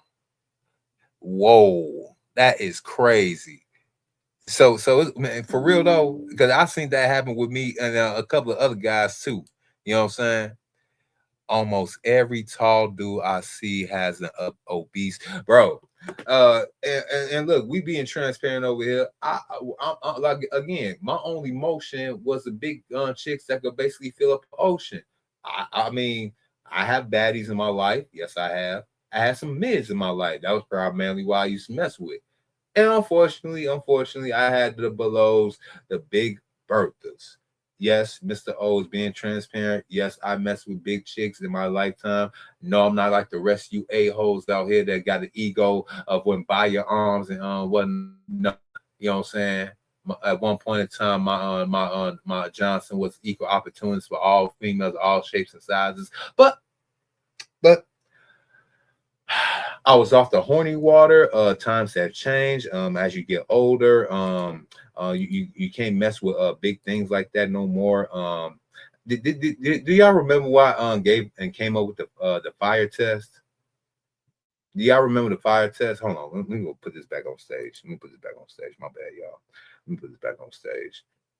Y'all remember when I talked about the fire test? Let me go ahead and press play. I'm gonna get back to the fire test. And a lot of you black men, your knees and your back is gonna thank you when I give you the fire test. I think they want somewhat. I already read that. I think the black studs got that idea. Yep. Cortez Smith, you ahead of the curve. I gotta go ahead and give you your flowers on that particular comment, sir. You know how I say we have the worst women here in the country, here in Chicago, and by proxy, since you say stud and stud's getting pregnant, the brat is a Chicago stud now, so that fits about right. But first, I gotta ask y'all one thing. Are you not entertained? Are you not entertained? Is this not why you are here?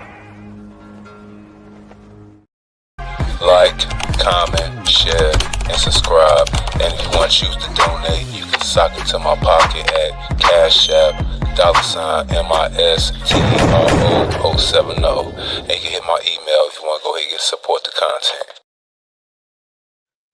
Shout out to Cheese Dude for $2 on the Cash App. You know what I'm saying? Don't let that brother be alone. Let me go ahead and give him you know what I'm saying, the $2 joint real quick. Yeah, I need some wet shit. I need some bad yeah. I'm a little man, yeah. Kiss on your belly, yeah. She got that wet shit, yeah. She got that wet shit. Yeah, I need some wet. I need some wet shit. Yeah, I need some wet shit. Oh boy, we back.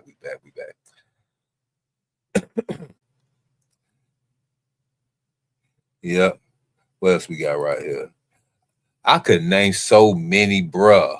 Neil, oh yeah, Neil Long, Ari, Nicole Parker, Nicki Minaj, even married a light-skinned bum dude. Yep, and yep. And look at how they pay Chris, the so-called devil himself. And shout out to C Breezy. The thing about C Breezy, I think somebody made a joke about this years back, but now it's come to fruition. Chris Brown is a light-skinned man with dark-skinned nigga tendencies. That's what they said about C Breezy. He's a light-skinned knuckle with dark-skinned knuckle tendencies.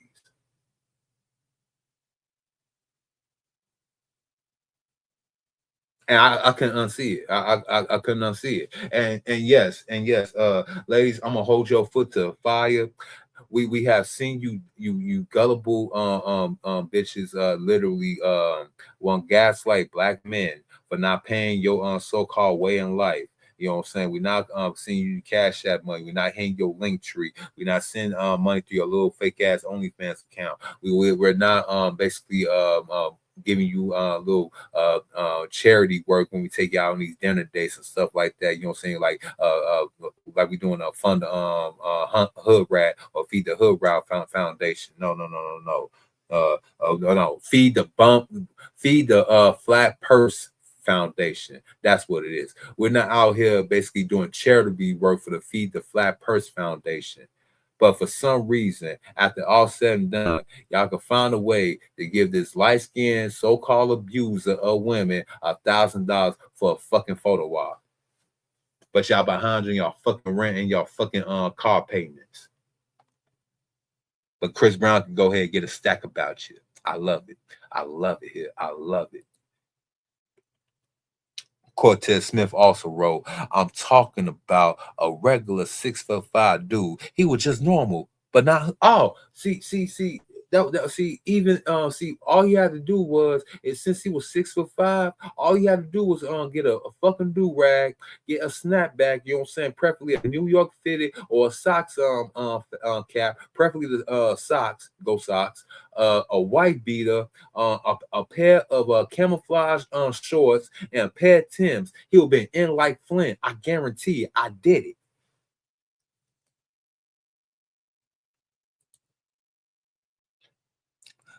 Big chicks be going, especially them Mexicans. You know what? I tried to do with the Mexicans, the big refrigerated shaped ones, but ironically, y'all gotta understand, I'm in Chicago. They a little bit racist up here. You know what I'm saying? I probably could get a Puerto Rican, but they just as bad, and I gotta go to Humble Park. You know, different type of situation. I don't know about that, but it is what it is. Yes, Cortez Smith, they actually prefer dudes 5'11" and 6'3". Hey, you'll be surprised. Y'all ain't lying. Would y'all believe? Speaking of Wemby, shout out to Wemby. I met Wemby years before he started taking over the NBA here in Chicago while I was working at the hotel at the hotel across the street when they was doing the combine at. In the last 7 years, I have met the last 7 years worth of superstars, if they was worth a damn, at the combine. So yes, I have met Anthony Edwards. Yes, I have met Wembanyama before they became the superstars that they are. And sure enough, some of these dudes before the so-called fame, when they was in my hotel, they was nice little boys that was wet behind the ears and did not know what the hell was going on. Yes, they was. Yes, the F y'all was. And I guarantee I still got footage and evidence. Do not ever play with me, none of y'all dudes. But you're sure enough right, because when the women sing these, but now look, I'm 6'2.5". I'm looking up to this tall ass 7'5" dude. Like I'm like, man, dude, hold on. I had to make sure I got my. I was like, dude, they should never make niggas your height, bro. What the fuck is this, bro? You 7 foot fuck. I say, hey, how tall you is? I'm 7'5". Oh, god damn.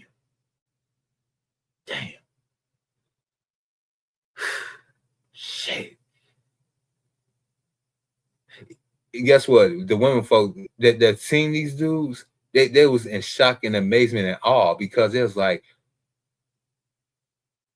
and that was it. How just pause right there. That's how they were stuck looking, bro. So you're probably right. They called me super tall, and I know niggas taller than me. Hall of Fame, if Drake was dark skinned, I know. Oh shit, here we go.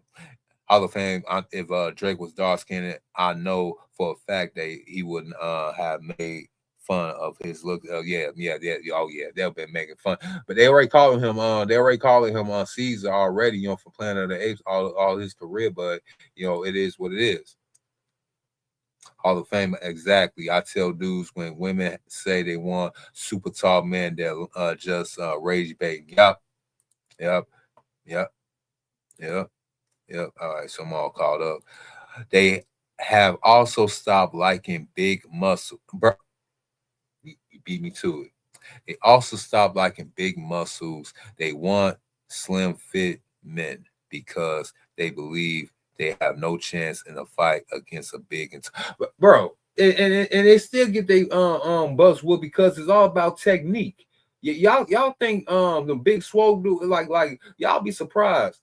The physical strength and retention is not in so-called like pumping eyes and endurance and stamina is your best bet, because you can be big and strong, all that good stuff, but after throwing so many big old haymakers, you tire out quicker. It's all about technique and speed and technique. It's know when to punch and how quick to hit that, land that punch. And you still gonna get knocked the fuck out if you don't know what you're doing. Let me cause hold on, man.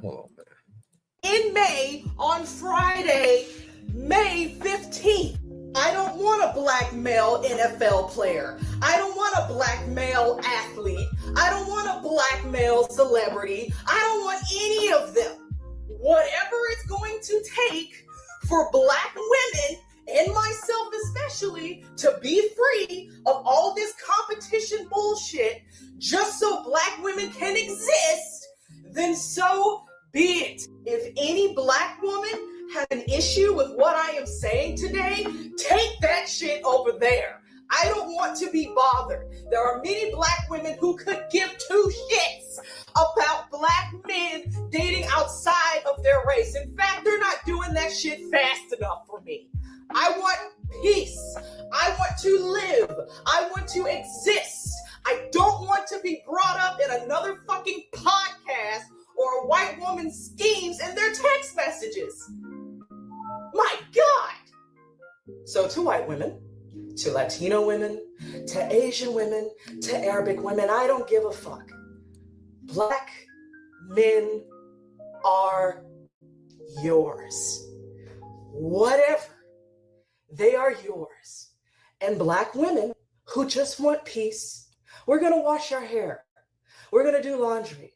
We're going to scroll down on our algorithm and laugh at actual funny fucking videos and sit down in our chairs or couches and watch TV in fucking peace. Bullshit. Leave us out of your ilk. They are yours. Thank you. God bless. All right, I gotta find the video, but I'm pretty sure I'm confident I can find it. So I listened to this dude on the internet, and he was reacting. All right, we done. So basically, y'all heard from the so-called quote unquote sister right there. For y'all to go ahead and I mean, she gave y'all a whole bunch of plethora of reasons. She just want peace, right? And the only way she could get peace if y'all niggas go ahead and just go ahead and mess with the Becky and whatnot. I ain't say it. She said it. And they're right, delicious. And they're right, twerking girl up there in the corner. She said that, I didn't. What else I got for this damn fire right behind me? Me and my damn metaphors. I guess I could play this before we get up out of here. So let's go ahead and bring this little doohickey to the stage. We just sharing some random stuff at this damn point. It's really no method to my madness tonight. I just had to get my feet back wet and just swing at things. This is late night. Just messing around, trying to go ahead and keep y'all entertained through this late night. And even I, because I can't go to sleep. I ain't got no bud right. Well, yeah, I do. I got me some bud. But let's go ahead and share this little doohickey as we roll up the herbal essence of the sticky of the icky.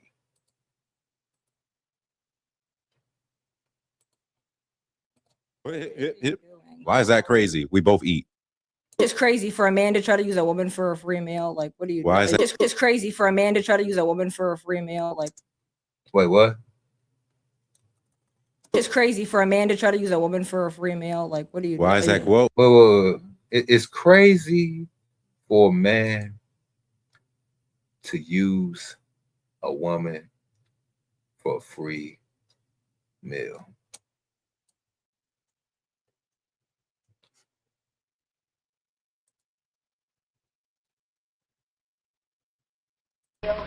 I don't give a fuck what you think, bitch. Your thoughts ain't my thoughts. Cut that bitch off. Next caller. I'm just saying. I think I speak for every I think Reverend X spoke for all of us in his chat when she asked that crazy ass question. But let's let her continue. Well, why is that crazy? We both eat. Yeah. My whole thing is just, again, I say it to the women, but it's just like, if you don't have money and you're broke, you should not be dating. No. You shouldn't be trying to sign up. I'm talking about being hungry.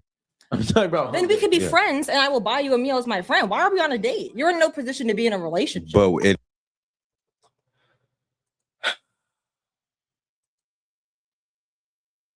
Did she? Hold on, man. It's crazy for a man to try to use a woman for a free meal. Like, what do you? Why is that? Why is that crazy? We both eat. Yeah. My whole thing is just, again, I say it to the women, but it's just like, if you don't have money and you're broke, you should not be dating. No. Ain't that a coinky dink? Ain't that a effing coinky dink? What that New York chick with them soup coolers, you know what I'm saying? Talking about them flat pulses, them flat pulse bitch. I ain't gonna lie, even though I know she masculine as hell, y'all know what I'm talking about. She can get the Chicago D. I know she's from New York, but she can get the Chicago D any time of the fucking week. But yeah, she says you flat purses, so that means you flat purse having chicks out here that only using dudes as booty call dates, and yet she got this nigga say that Mr. Submarine in your damn phone. Y'all find it ironic. Did y'all know back in the day when a chick was over 25 in the neighborhood, they first they'll say there must be something wrong with her. Then they'll be like, is her husband dead, or where she come from? If she got like a little crumb crusher kid walking around that she trying to say it's her little brother or little sister. If she ain't got one of those going around, then the other women folk, before the whole feminist movement has started, before all these chicks start getting her liquor licenses, a lot of these women would probably ostracize her out of said group because if they are all married or they was gonna mess with some dude, and every time they went out, she had nobody, or they was talking about their men and she ain't talking about no man, they thought she was trying to get with them, and they couldn't have that going around back in the days. So a lot of these chicks, before they turn 27, they'll try to go ahead and get this thing called personality and this thing called a pleasant disposition. They'll literally be going down to their last resort and actually be looking for any single bachelor in their vicinity, whether along their neighborhood or around their so-called favorite places. They'll do this thing called cooking. They know they're all past their prime. They know that their chances of getting the so-called quote unquote best man that of their liking is probably gonna be slim to none. And Slim had just died a couple of days ago in an intensive care unit. So they'll literally come with their second best option. And what was their best option that they learned from their mothers and grandmothers? They said, if you want to keep a man, make sure he's fed, or what was a quickest way to a man's heart through his stomach? They'll go ahead and show up with their best fucking dishes. They'll literally come up and you go into a mother's or grandmother's recipe cookbook. I know a lot of you Gen X, boomers, Gen X, and millennial bitches especially, and don't understand there was this thing called recipe cookbook that was passed down from mother to daughter from each generation. I know some of y'all baby boom moms, or you are the baby boomer that say F that, F tradition, and now you ordering Uber Eats. You're going broke every fucking day because you gotta go ahead and spend about $70 damn dollars a damn day because you can't cook for your damn self. You know what I'm saying?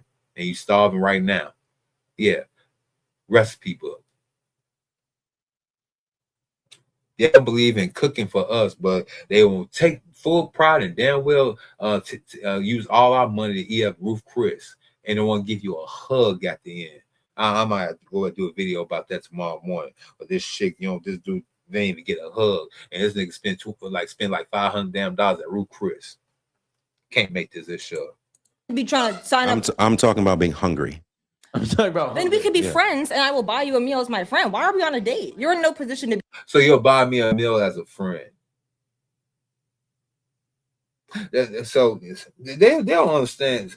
They don't understand. So you'll rather for me to starve as your man, but you'll feed me as your friend. If I was your man, you'll tell me go make my own damn plate and tell me all the other stuff. But I was a friend of me, you'll go ahead make me a fucking plate. See. I'm not playing these games with these women no more. Look, we understand that y'all have more respect for your damn bosses, your exes, and your so-called simps out there than your own so-called husband, your own fucking man. But this is getting fucking ridiculous out here, man. The asshole rationalization of what y'all doing because y'all just can't see yourself basically being weak in front of a man that y'all fucking need. Be in a relationship. But I'm in no position to be in a relationship that we're going to be 50-50 in, that we're going to be equals in. Well, I wouldn't be in that dynamic. You don't want to be an equal with your partner. I want to be equal with my partner, but I feel like my philosophies I have for myself, I have for my partner. So my philosophy for myself is I need to be able to provide for myself before I join lives with somebody else. If you're in a position where you cannot afford to eat, I will help you as a friend, but that means that you shouldn't be in a predicament to. But that's not what I'm saying, because I'm able to provide for myself because I showed up to the date alive. Okay, so I've clearly been eating. This sounds like there's some deeper problem. No, it's not a deeper problem. I'm asking a serious question because it's okay for us to spend money on y'all, right? Mm-hmm. But y'all don't want to spend money on us sometimes. Well, not bingo, and right there, right here. God damn it, Mr. O, with this lazy eye freeze frame with this chick with her mouth open with Becky's hair and the fucking like she don't know she want to be a suburban hood nigga with the NY fitted and Becky's hair. You know what I'm saying? With the lazy eye going which way. You know what I'm saying? I don't know if she got the Biggie thing going on right now. The Bernie Mac eyes going on. R.I.P. Bernie Mac and Biggie. You know what I'm saying? But yeah, she got y'all particular eyes going on. I don't know which way she looking at, but yeah. Let me read some of y'all comments real quick.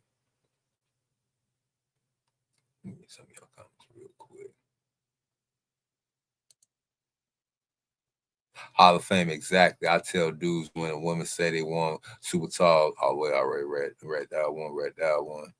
That's one I didn't read. Oh, here we go. Hall of Fame had wrote, they have also stopped. Oh, I read that one too. Damn, this motherfucker moving slow.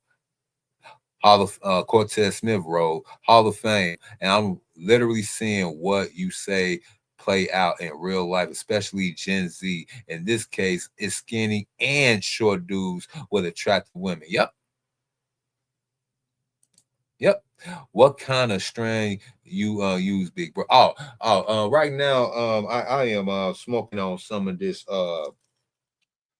Pineapple Express that I have got from the dispensary. I am a fan of said movie, Pineapple Express with Seth Rogen and James Franco. I decided to go ahead and partake on what they were smoking on that particular movie. So I am actually in the process of finishing rolling this up right now.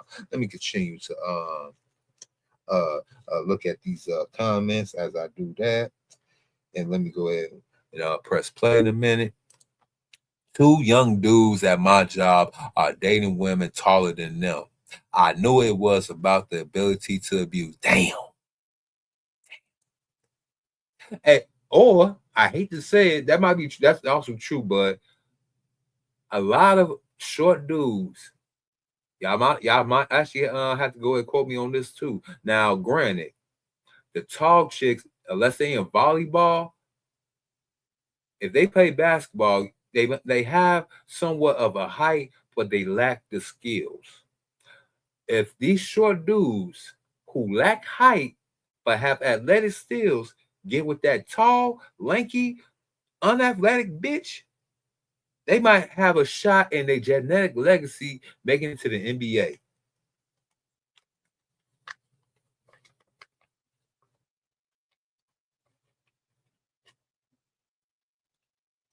See, niggas know how to think. Yeah, you know what? I might be 5'9", right? But you know what? That 6 footer over there, that stallion over there, that chick might go ahead and give me a 6'8" kid.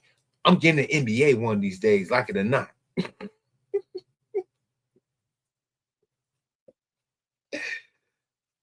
Oh God, I'm getting the NBA. It's just gonna have Junior at the end of it.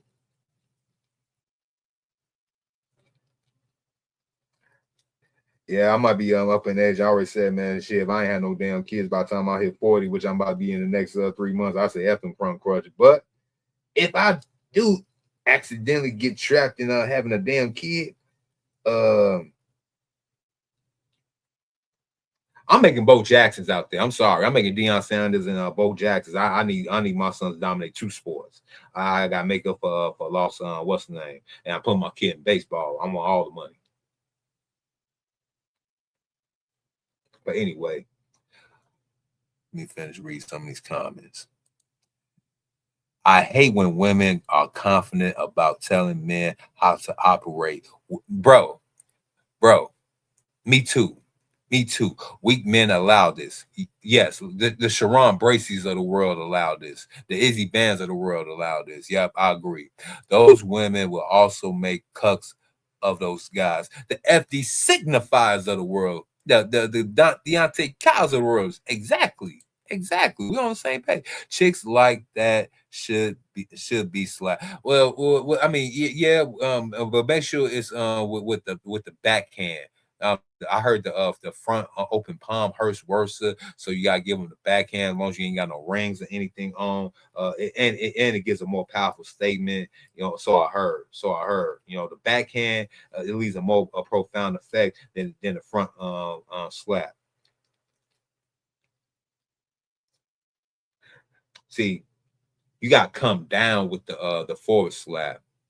And it takes a lot of torque, and you actually might pull a muscle or something like that. See, the backhand smack, you know, you ain't using that much. What's the name? You can actually just use your elbow as like a whip like type of measure. You know what I'm saying? Like you cracking a whip and just come fluid with the backhand, and it sounds so. Oh yeah, I'm giving y'all a little bit too much. Never mind. Yeah. Hall of Fame. One of them is actually playing. Damn. I got Stepdad song I'm gonna drop in a couple of days. You know, it's my voice, but it's not really me. It's my AI counterpart prophecy. You've been seeing some more shit like that. Yeah, prophecy got a song about these step dummies out here. Yeah, y'all gonna see. Y'all gonna see in a minute. What else we got right here? Hall of Fame, I be one to red pill dudes in real life, but I think they simp chip is embedded too deeply. And guess what it is? And unfortunately, we gonna have to let them type of men fail. I have again came down to the conclusion. A lot of you niggas ain't gonna make it. You know what I'm saying?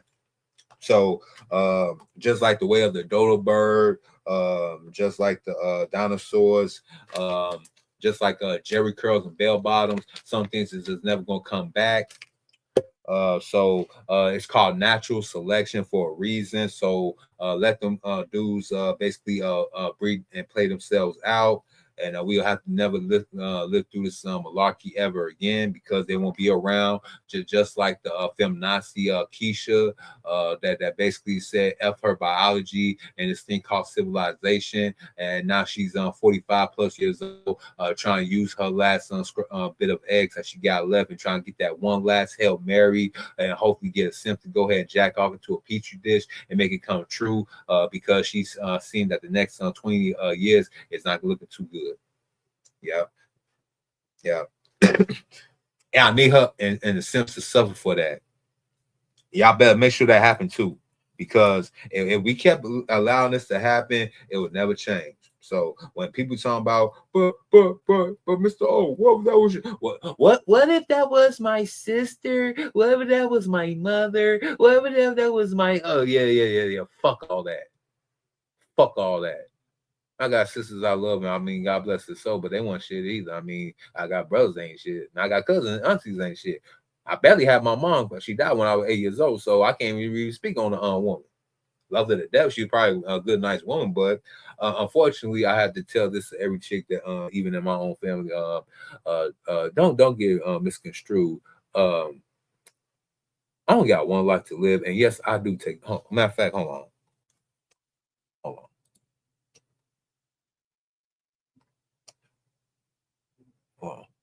I got it right here. Nothing's personal.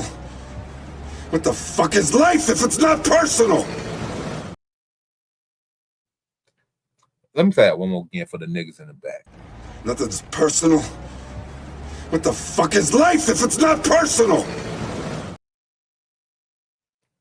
That part. That part. That part.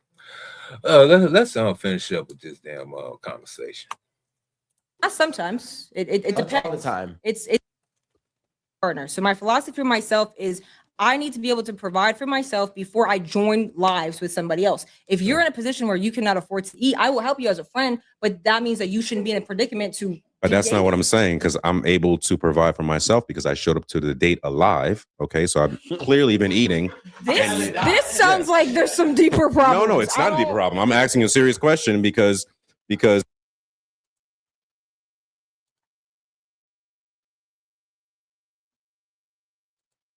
this chick right here, she about to piss me the hell off.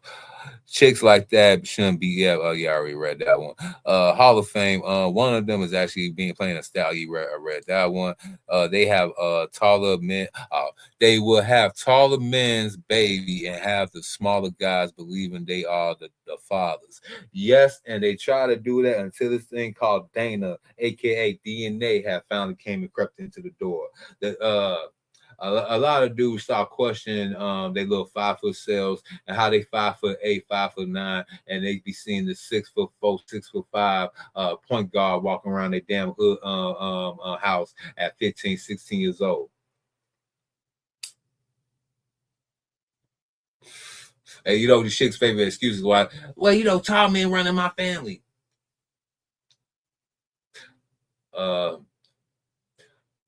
Then they messed up around the late Gen X and early millennials with that phrase, because then they be like, how would you know you never met your father? And all the people in your family is under 6 feet. Unless that's a granddaddy on your daddy's side that was a 7-foot motherfucker like Will Chamberlain. You know, he say he slept with about 10,000 bras in a lifetime. You sure your granddaddy was Will Chamberlain?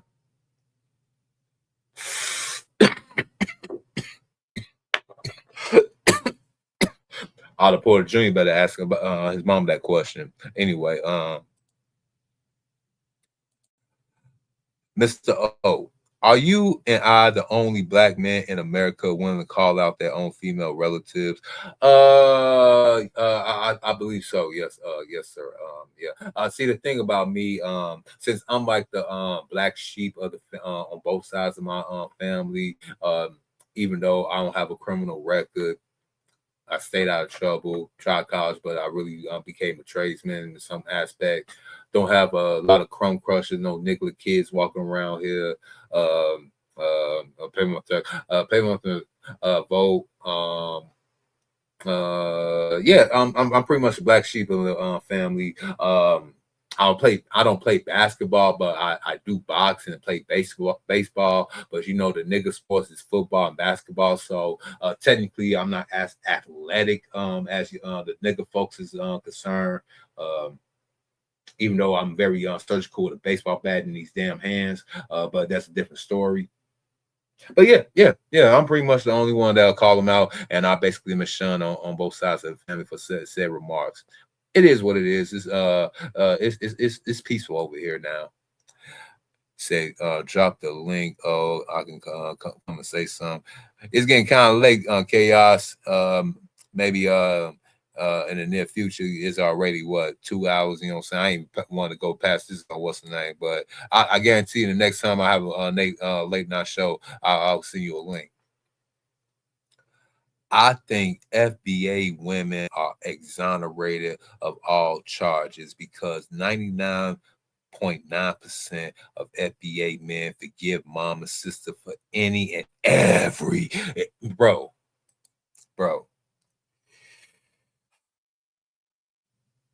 They can't do no wrong. Who made you judge and jury?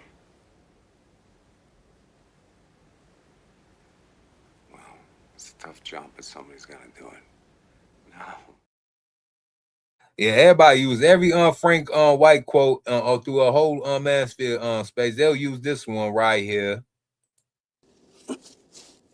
You guys got fat while everybody starved on the street. It's my turn. They even use this one. Okay. From here on, nothing goes down unless I'm involved. No blackjack, no dope deals, no nothing. A nickel bag gets sold in the park. I want in. You guys got fat while everybody starved on the street. It's my turn. You think you're gonna live long enough to spend that money, you fucking hump?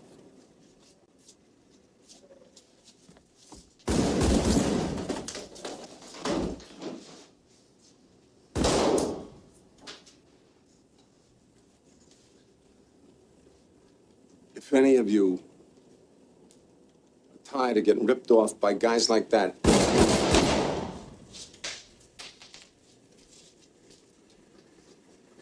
you come with me. I'm at the Plaza Hotel. You're welcome. You're all welcome. Enjoy.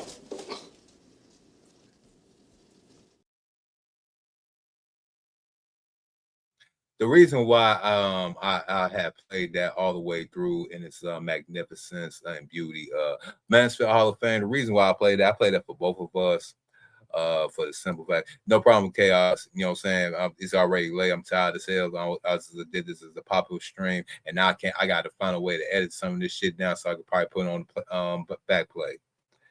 If I do that, I might just leave it as up and probably don't get no replay action out of it. But anyway. Hall of Fame said, so if everybody forgives a family female relatives, it means all black women. Yep, that's that's the reason why when they ask you, when you go on your extremism, again, away from not only them, but the community itself. See, y'all gotta understand, when y'all leave the community, y'all not just leaving these black women behind, y'all leaving weak simps behind. Y'all do remember my theory on competition bias, right? Y'all remember? Oh yeah, let me go ahead and talk about two things that regards my my new beliefs in life. First, let me go ahead and give y'all the fire test. Now, I have said on this podcast that I have messed with big chicks in the past. Yes, I have. But when you know better, you do better. And there's nothing against a woman in her aesthetics or body type. I mean, the Most High made us in all different shapes and sizes. Even if we do supposedly have to get in by the BMI metrics and standards, which is halfway true. I cannot lie. But it's not all the way true because, I mean, shit, we are black folk. We got more bone density and muscle mass and all the other stuff that in the implication of what we are dealing with. But I digress. The thing is that the fire test, y'all do know women are women. And a woman is a woman. If a house is on fire, right? Yeah, y'all seen it in movies and probably read it in books. Y'all know the house, the building's on fire. The house is burning. It's y'all two stuck inside. And you know women want to be rescued. Now, it's up to you, your love, especially the love you have for your back, your lower back, and your knees. If your girl is north of 180, 200 pounds, and you got to carry her across the threshold out of a burning building, is your love, your black love, strong enough to do so?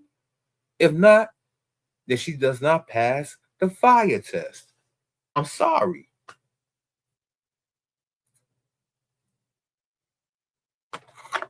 Because she going to jump in your arms or climb on your back, and she'll be damned if you do not rescue her out of that burning building.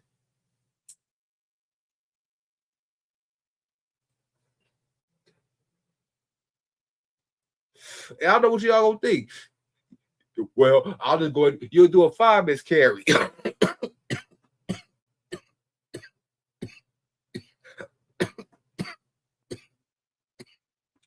Question.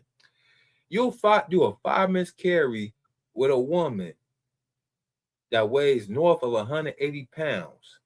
And Lord forbid, if y'all live in an apartment building that you stay on the 2nd floor, Lord forbid, you doing a 5 miscarry, carrying a woman out of a burning building with her 200 pounds, climbing downstairs or going out the door. Now, if she was 140, 150 pounds, it might not be no problem. And guess what? She'll be all over your dick because you was a hero, because you saved her from a fucking fire. That's the fire test. That's the fire test. And that was another one right here. Dudes, see, I ain't picking her big. And guess what? She gonna be like, you ain't gonna pick me up. You ain't gonna save me. See? And dude be talking about, yeah, my girl thick, but does she pass the fire test? Will you carry that out of a house fire? Yeah. It hits different when you gotta think in that situation, don't it? Yeah, dudes be forgiving their mom while hating their baby mama for doing the exact girl.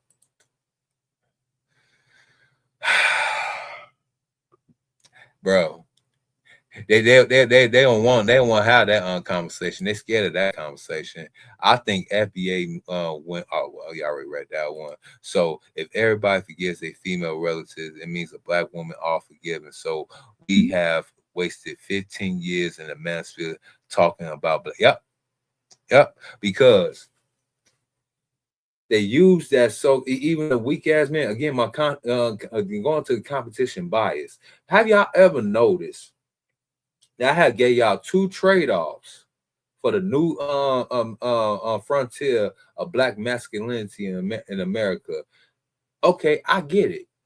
Y'all want us to keep the black, even though despite the fact we still 13% allegedly of the population, we could have probably been exceeding the population if there was not. There's one thing since 1973 that was basically given to all women folk across the board in America, especially Becky. But for some reason, this particular race of woman had basically went overboard with this thing called baby deletion since 1973.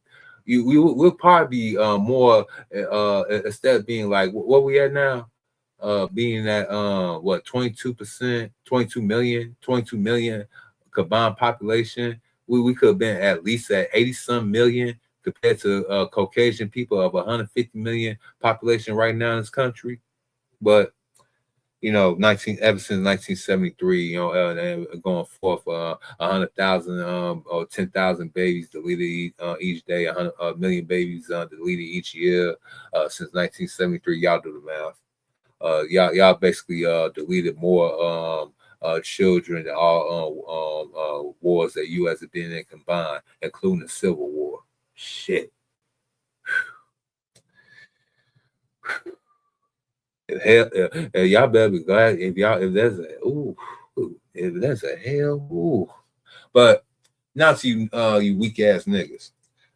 I came up with this video in theory called competition bias, and this is my thing. Look, we are men. We are built and made for competition. I get that. I thrive for that. I live that. Even though we live in a so-called world where we're not rewarded for our effort or the merits of it. It's basically a scam, a cheating world. Okay, I deal with that. The world's a scam, and then I die. Life's a bitch, and then I die. I get that. But okay, let's be real. In the black community, I don't care about what y'all doing with y'all other communities. Mr. Latino man, white man, Asian man, Indian man, Arab man.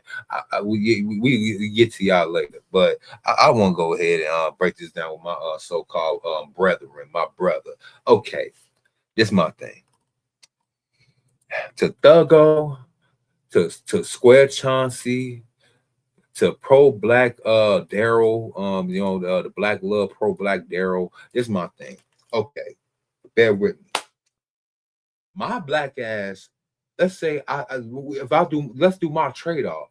Let me go ahead and have my so-called quote-unquote white wife, and I have a baby mama that's black. Now I fulfill y'all so-called numbers. What's the name? We got a couple of black kids for the pure bloodness of the black race, and I'm happy over here, married and happy in my own righteous manhood of masculinity that God ordained, that He blessed me with a woman that be my helpmate. It just so happened that she's a blonde hair Becky with blue eyes, or a Latina Marisol with that Coke bottle shape and that nice little spicy persona, or Lord forbid that Maylene. You know what I'm saying? That what kind of fucking gimme? Lord forbid that. Lord forbid that. Lord forbid that. But to you niggas, I'm gonna ask you this question. Okay, we are competitors. We are competitors by nature. I get that. But we competing for the worst women in our so-called group of all time. And I'm telling you, like, look, why do you have a problem about me going to mess with other races of women if I'm leaving all the beautiful black sisters to you?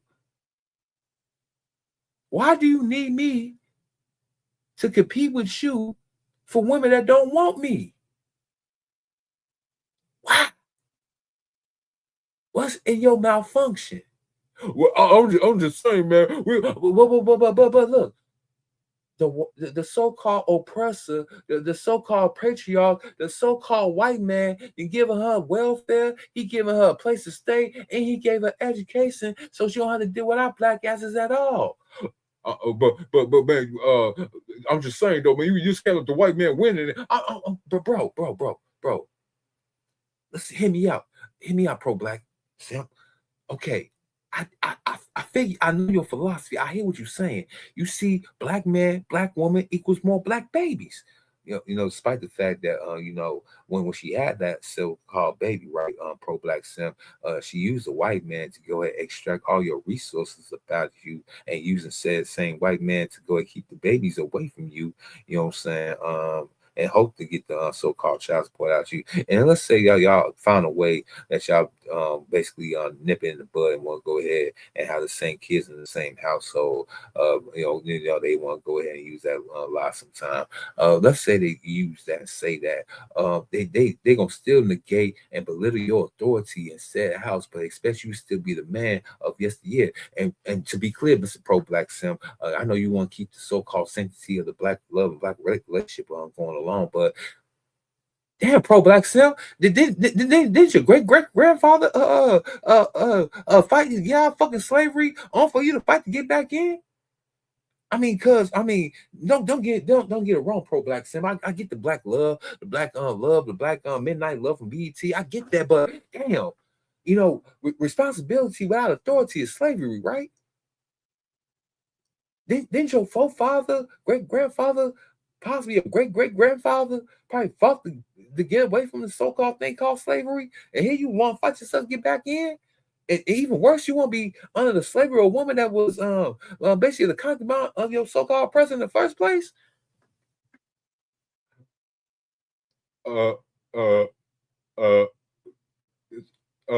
See, that was different. I'm just saying, no. Listen, pro black, I hear you. I fucking hear you. I hear you, but they still don't want your black ass anyway. Because because of what? Again, I'm out the equation. I gave you the 2 black kids, and I'm living in paradise with my Mei Ling or my Becky. But you over here still single and lonely, ain't got no kids. But you always talk about black love, the black woman is God, and you need to do this for the black nation. But nigga, where your kids at? Stupid way, nigga. You 50 years old.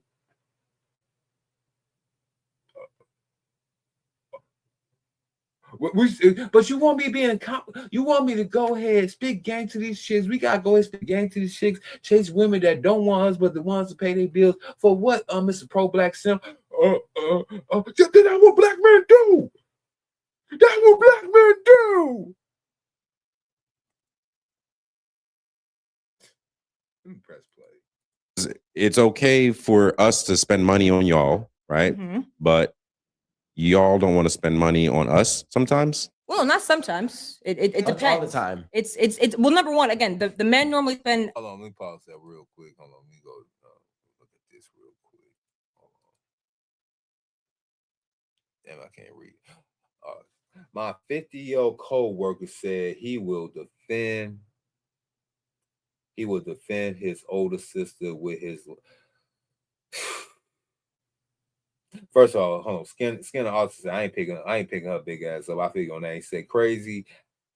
Cheese Doodle, my bad, Cheese Doodle. I see this one right quick. Cheese Doodle wrote, crazy to imagine all the prominent blacks we miss out on. I know, right?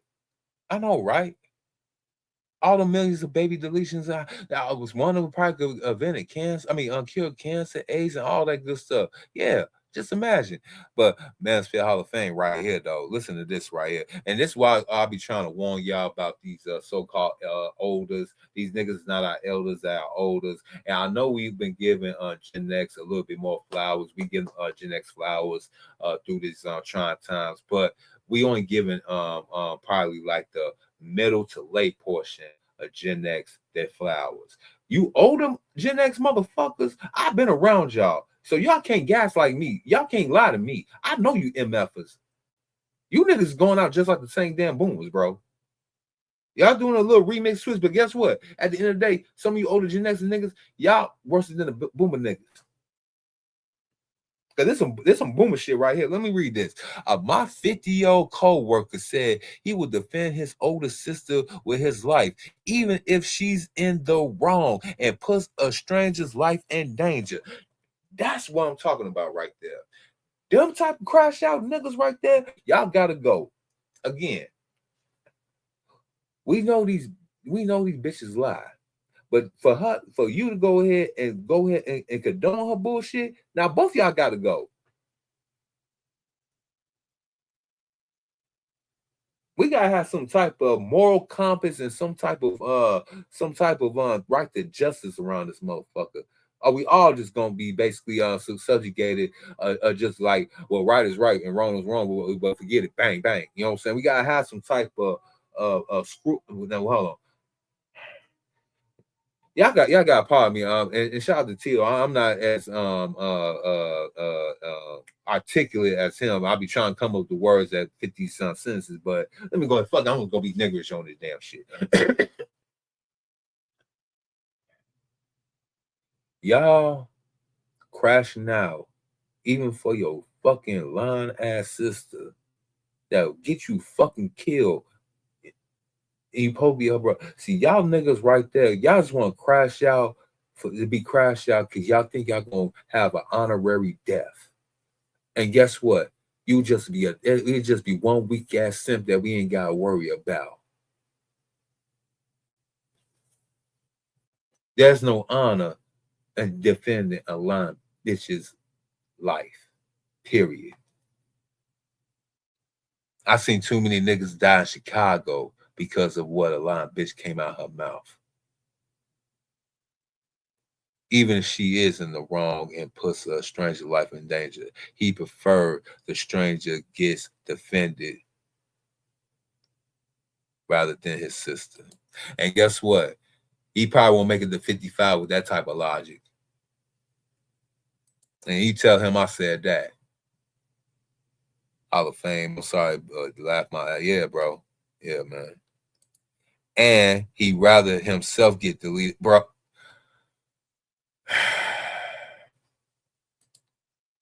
See, a lot of you weak ass niggas. See, man, y'all's not y'all ain't learn from Nino. Y'all ain't ruthless like fucking Nino right here, bro. Is that what this is about? That fucking skeezer? You think I give a fuck about her? Fuck that whole bitch! I don't give a fuck about her!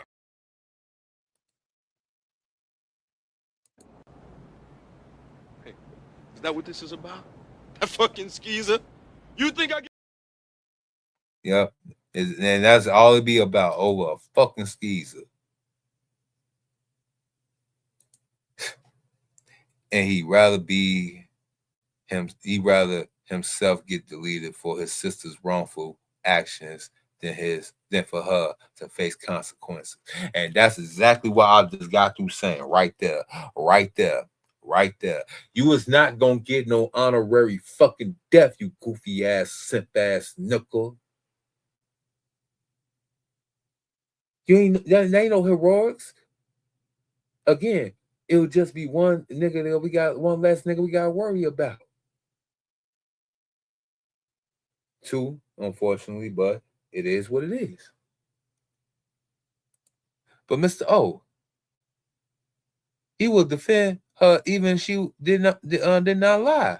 Even if he saw it with his own eyes that she was in the wrong. And yes, that's why. Hold on.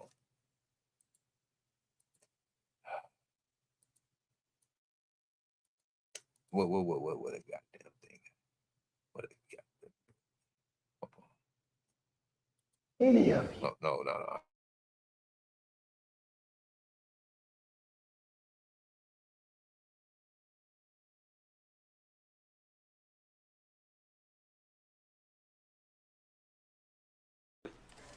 I don't understand why you insist on learning things the hard way, Trey, but you gonna learn.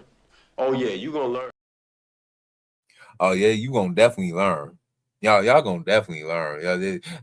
Gen Z and future Gen Alpha, don't follow what these boomers, older Gen X's, and older, and don't forget it, older millennials and younger millennials, with some younger to mid millennials with a touch of elder millennials. Not all of us millennials, but most of us millennials. Only take a few of us with a grain of salt. You can listen to me. I ain't got no dog in this fight. I ain't got no thing to lie you with. Hell, I'm pretty sure they probably gonna delete this channel in probably a few years once all this stuff come out anyway. But anyway, the getting is good. Get to learning. But yeah, these motherfuckers right here, bro. Yeah. Watch out for these crash out dummy niggas out here think they're gonna be down the hero. Money on the women because you're the one asking. So that's where that comes in. If I'm Why asking, aren't you asking? I don't want to. That's cap. Women be like, when are we gonna go on a date? That's your way of asking. If you ask when are we gonna go on a date, or I don't say go on a date, or hey, before we do this, I find it ironic they all do the same and say the same goofy things on these damn podcasts, but they all different. About, I don't do that. Bitch, y'all do that. Y'all always asking like, when we gonna go on a real date? When we gonna look, y'all in your window saying, when you gonna spend some money on me? Yeah, all this cupcake and you text me and all these good mornings on that. When you gonna send me some money on? Little mama need money on. That's what you trying to say. But they say they don't do it like that. No, all y'all do that like that. Forget that. If all niggas get horny, all chicks beg. That's just in the nature of mankind. In other words, that's in the nature of mankind. I get horny, you beg for money. That's the nature of mankind. It is what it is. Hold on, what the Mansfield Hall of Fame wrote? Hold on.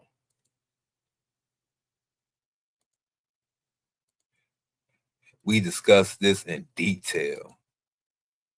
I'm not trying to argue with you, Mr. O, but this simp shit is equal among all Oh, yeah. Every day I have a different experience with a different symbol. You know what? Yeah, man. You know what? At this point, yeah, you know what? Forget it. It's every generation. Every dude. Maybe we've been going too hard on the boomers. Maybe there was some boomers out there that did put their foot down. They just got basically put in the back. You know what I'm saying, with all these so-called weak ass niggas and all these feminazis in the back of the day. God bless to them, man. If you out there and listen to my podcast, I got the voice now for y'all. Send me the information which I want to say back in them days and give me the info. I go and put it on this bandwidth and go and spread it to the world. I got the balls and the guts to do it because these niggas are scared too.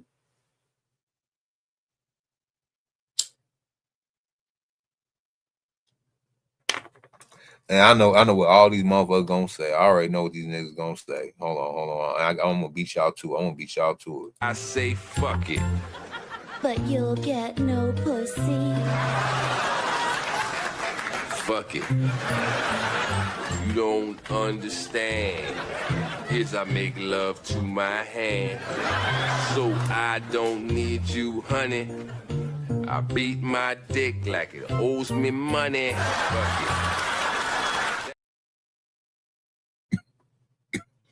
That's right. I say fuck it.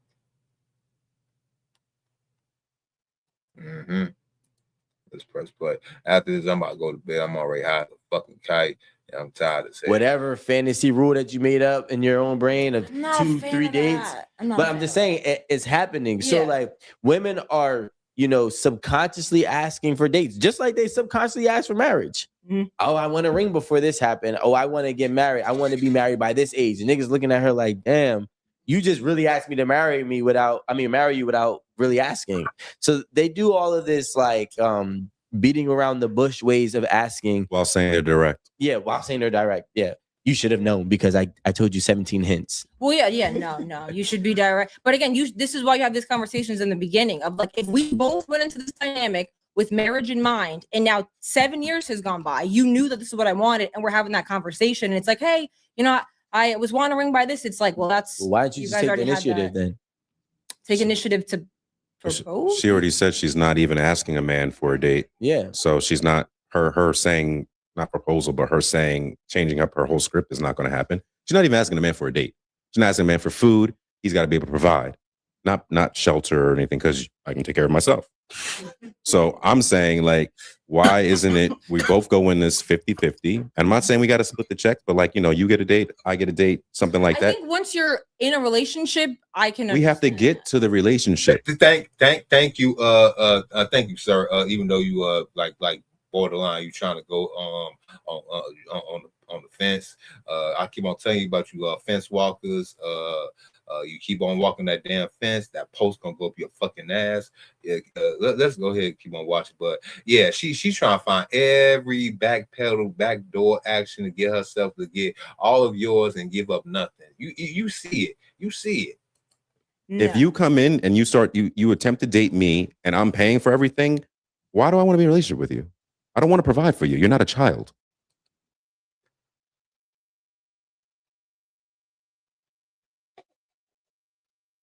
Even she looked like, damn girl, you just had to say something. Now they got us.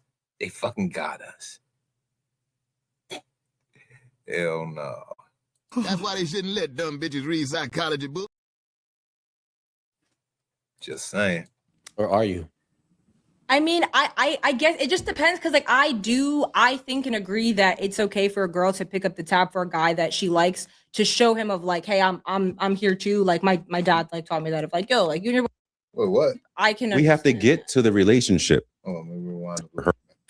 She already said she's not even asking a man for a date. Yeah. So she's not her saying not proposal, but her saying changing up her whole script is not going to happen. She's not even asking a man for a date. She's not asking a man for food. He's got to be able to provide. not shelter or anything, because I can take care of myself. So I'm saying, like, why isn't it we both go in this 50-50? And I'm not saying we got to split the checks, but like, you get a date, I get a date, something like I that. think once you're in a relationship, I can. We have to get to the relationship. No. If you come in and you attempt to date me and I'm paying for everything, why do I want to be in a relationship with you? I don't want to provide for you. You're not a child. Or are you? I mean, I guess it just depends, because like I think and agree that it's okay for a girl to pick up the tab for a guy that she likes, to show him of like, hey, I'm here too. Like my dad like taught me that, of like, yo, like you and your boyfriend, you once in a while surprise him that, like you know surprise him. Once in a while surprise him is crazy. Yeah, and in the sense of like that, from the perspective of a man who's always paying, and because there are some men who will not let a woman pay. Like they be going out their way, they be mailing you checks back to your house. Absolutely not. I'm paying for this date. So it's just like some of them, it's like, all right, they won't take it. But it's like if a man will, it's like, okay, like that's a nice thing. But why? Okay, and audience, you guys can answer this question too, because I haven't understand it. Why should a woman show that she's capable of doing things if she's going to remove the things that she's shown that she's capable to do when she dates the man? Well, you don't want to be removed. Ooh. Let me rewind that back. That was hold on. Yeah, I think he about to go ahead and cause some controversy on the internet with this question. I think they probably blocked this damn podcast or something like that. Because hold on, bro. But why? Okay, and audience, you guys can answer this question too, because I haven't understand it. Why should a woman show that she's capable of doing things if she's going to remove the things that she's shown that she's capable to do when she dates the man? Well, you don't want to be.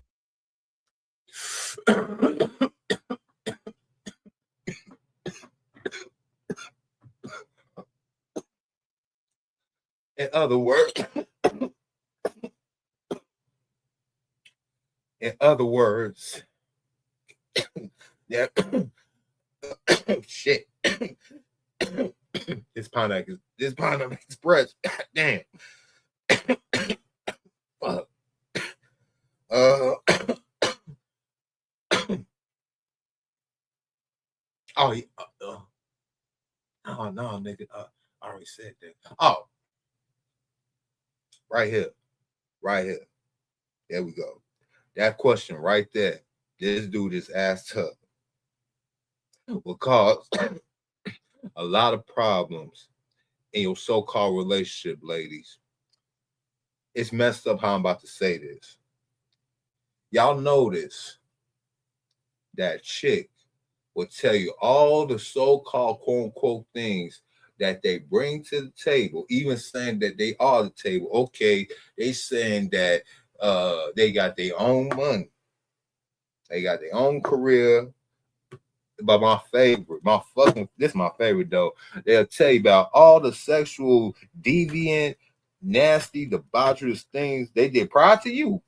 Might even give you a little test drive and tell you what she used to do to these other niggas, right? You know what I'm saying? How she used to do that guac 3000 on the Johnson with both of the hands. How she used to ride on the motherfucking Johnson, you know what I'm saying, with no hands, you know what I'm saying, twerking, you know what I'm saying? She not go ahead, not only ride it reverse cowgirl style, but she not to go ahead turn while on your Johnson into cowgirl style on top of you. She'll tell you all of them theatrics and stuff like that. But guess what? You pissed her off one good time in a relationship and you all in. Let's say you even did the stupid ass thing of going downtown, putting your name on a fucking contract that a party could benefit, only one party could benefit by breaking that motherfucker. Also, ironically, they want you to give 100%. They don't want to do 50-50 on nothing except doing divorce.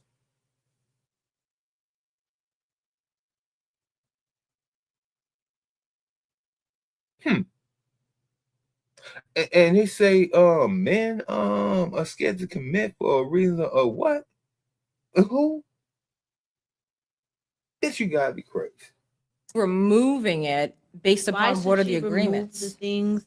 Yeah, like you go out to dates now, right? With your friends. Yeah. You split the bill?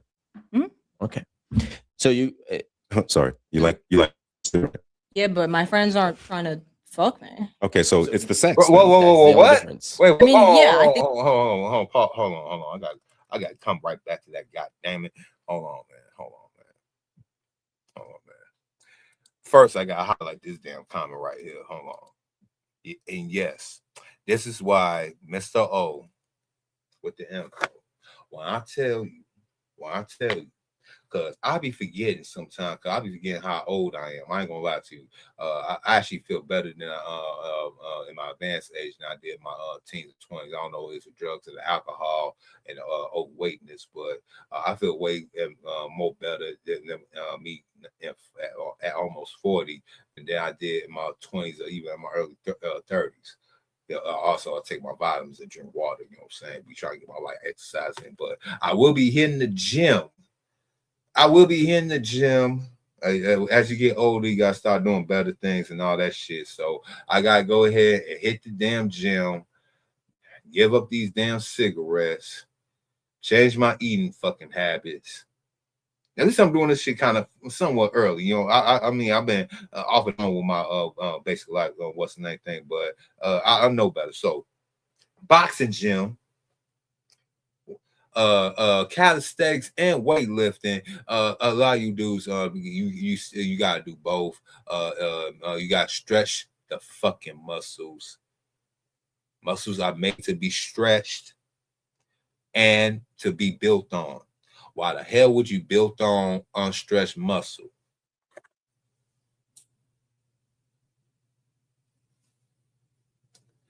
A lot of people is gonna go over their heads, but yeah, calisthenics and bench pressing. You'll thank me later. And high green fiber diets. Get your greens in, gentlemen. Eat your fucking spinach. Eat your fucking spinach. You know what I'm saying? Find some other green substitutes also. But make sure you get your greens in. But anyway. Back to the topic. But yes, younger millennial B-dubs are insufferable. Yes. That's the reason why even Gen Z chicks are insufferable, but it's okay. Some of them are pliable and they are somewhat moldable if you get them right. But yes, millennial chicks, y'all are F. Y'all are fuck. I be forgetting how old I am. Some of these chicks, they be talking about they 45 and they what's the name? I be forgetting like, man, these Gen X bras, man, they really on the messed up. Then somebody keep on telling me like, nah, bro, you know, 45 now is millennial age. You know, that was 1981. Oh, you don't say. Oh, wait a minute. You talking about these are the same chicks that was grown before they supposed to be grown, right? You know, the same chicks singing Beyonce, you know, can you pay my bills? Can you pay my telephone bills? They no damn scrubs. They got all these what you talking about the same chicks from the 2000s, right? Cause I be forgetting, wait a minute. Y'all do know that 2000, literally the year 2000 was 26 years ago. That's a chick I literally fucked before. And she said her birthday was like June something 2000. I was like, wait, what? You were born 2000? She was like, yeah, I'm 24. Oh damn! Oh damn! Oh damn! So you 24? Oh, and then when it dawned on me, I'm like, oh yeah. Y'all cook. If you're a millennial chick and you ain't no, you cook.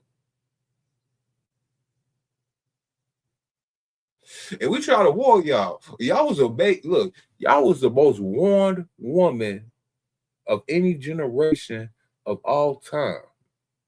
Y'all had more ones dealt to y'all more than the FDM fucking A was your pimp.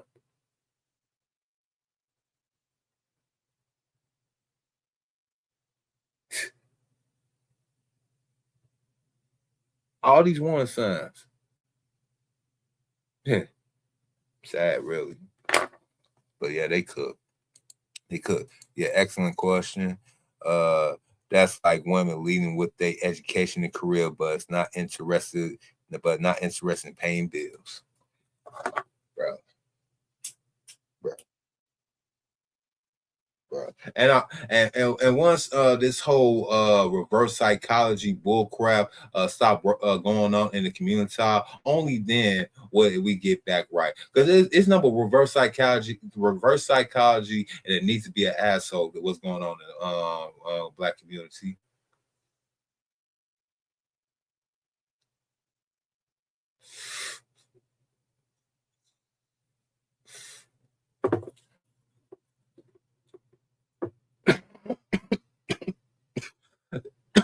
We have a high influx of reverse psychology and a lot of habitual lie steppery going on in the community. With exclusivity to your body, there should be some things. Yeah, like you go out to dates now, right? With your friends. Yeah. Do you split the bill? Okay. So you sorry, you like your friends too, right? Yeah, but my friends aren't trying to fuck me.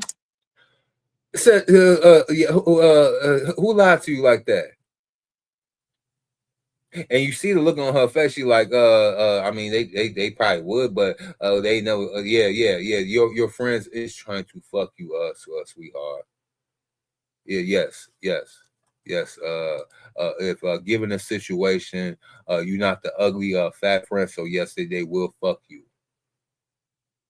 Yes. Hold on, let me rewind that one more time. Yeah. You split the bill? Okay. So you sorry, you like your friends too, right? Yeah, but my friends aren't trying to fuck me. Okay. And that's that go for the male and females, sweetheart. I wasn't gender specific on that for a reason. Okay, so it's the sex then. That's the only difference. I mean, yeah, I think with exclusivity to your body, there should be some type of so you would give more. Hey, hold on. That's another thing too. Hold on. That's another thing too.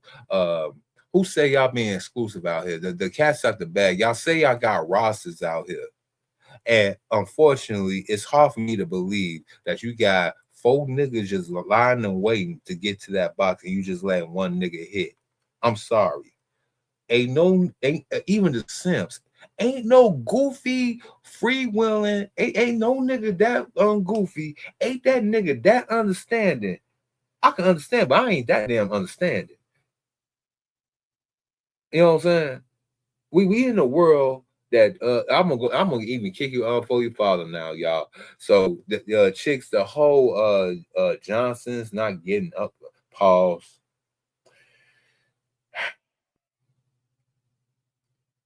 Y'all notice they rarely use that you can't get it up statement like they used to anymore, right? You know, ever since the advent of so-called Cialis, Viagra, and even on the poor ghetto scale with the gas station erection pills and the honey pack. My add you, the honey pack. And now we have the caveat, the X factor. Shout to CGA. We have the Chuco portion to throw in the flame. Y'all know some they don't use that argument no more, right? Right. Y'all notice that, right? I love it. Or to your friends in terms of monetary value. No. I would pay money for dates with my friends, and I would pay money for dates again with my boyfriend. But in the courting period, if a man is trying to tell me of, hey, I want to date you, I think during that period, you should then pay. After that, cool. Again, I'm saying I'm okay even in that period if I really like you. If I have an idea for a date, I'll pay. That's normally my philosophy. Meaning if I say I want to go rock climbing and it costs $120 to go rock climbing. Man, even Buddy looking like, man, bitch, you ain't about to climb no fuck. Hold on, man. Bitch, you ain't about to climb no fucking rocks, man. Hold on. I got to do this because she looking like Buddy Ruggers up here, bro. Damn, nasty bitch. Wrong one. But you're hairier than a motherfucker, too. Your personality ain't much to speak of either. Your cooking ain't shit. You ain't clean worth a damn. Nasty bitch. But I need somebody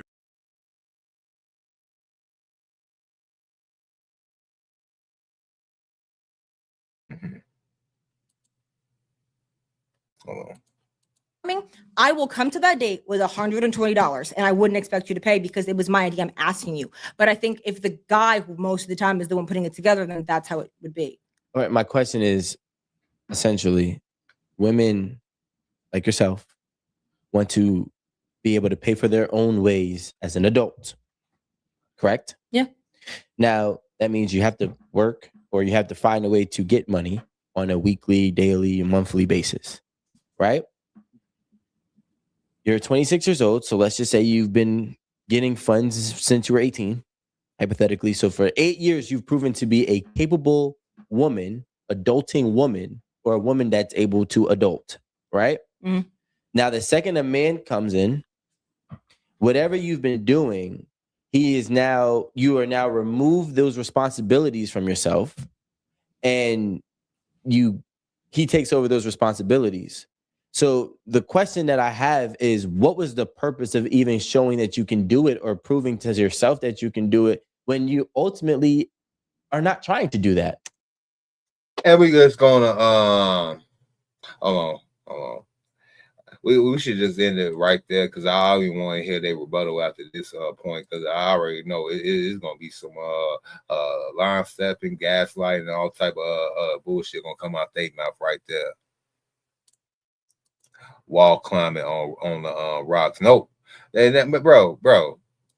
I probably seen a couple of black women my entire life that even want to be in them type of activities. And actually see said black women do said activity.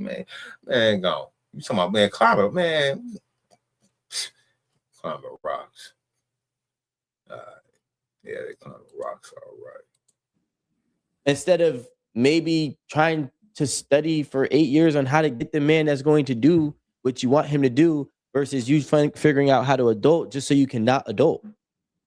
I mean, I think you should figure out how to adult to just survive regardless of who you want to date. You have to just know how to take care of yourself.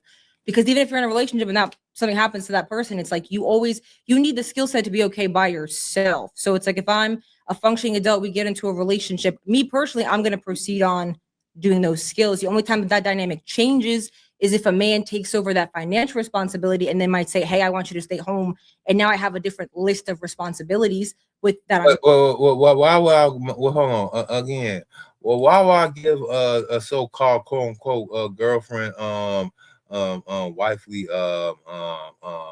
rewards? Why are you staying at home? And if you are staying at whose home? At your home? Cause Lord forbid, you ain't cohabitating with me. I mean, how can I say this? You don't want to be back in oppression, patriarchy, do you? Wait a minute. What was the whole point burning bras with white women with them funny words on y'all chests is saying y'all not going to cook or clean, not doing all this hoopla, but for some reason y'all all thought y'all was going to end up with some man that was just going to allow you to have a career, and once you were said done with career or the career was done with your monkey ass, you was going to have a nice rocking chair on the porch and a nice recliner on the inside, basically being a kept put up woman that got skin in the game, like you was with that man for 11 years I sacrifice. You know the song? It's the same song they all been singing, the same old Mary J. Blige song since 1994. Y'all know the same one. So y'all gonna find this particular guy that's just gonna put up a stay at her house girlfriend who ain't got one of his kids, might have another nigga's kids, but not got one of his kids yet. Fuck, man. Y'all really done the effing number on these so, bro. I mean, they some foys for real. I mean, I thought the foy term was just a play on words and everything, but not damn, they is really fucking foys, bro. Shit. Trading my time for, but I feel like in the beginning, I don't know.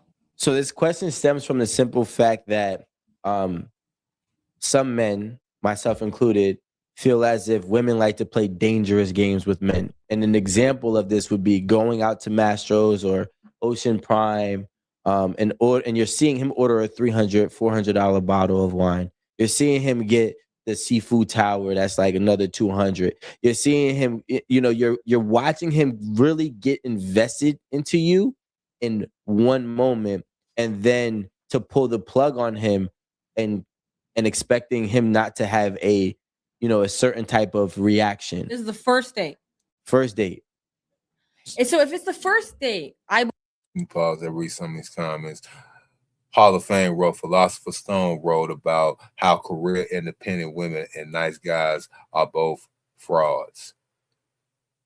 Maybe to the degree of the nice guy, you know what I'm saying? I was kind of a former nice guy, but I mean, it wasn't really fraudulent. I mean, I was actually raised to be a nice guy by both parents. I had elder parents. They were trying to raise me the right way, especially being both Southern folks trying to live in them.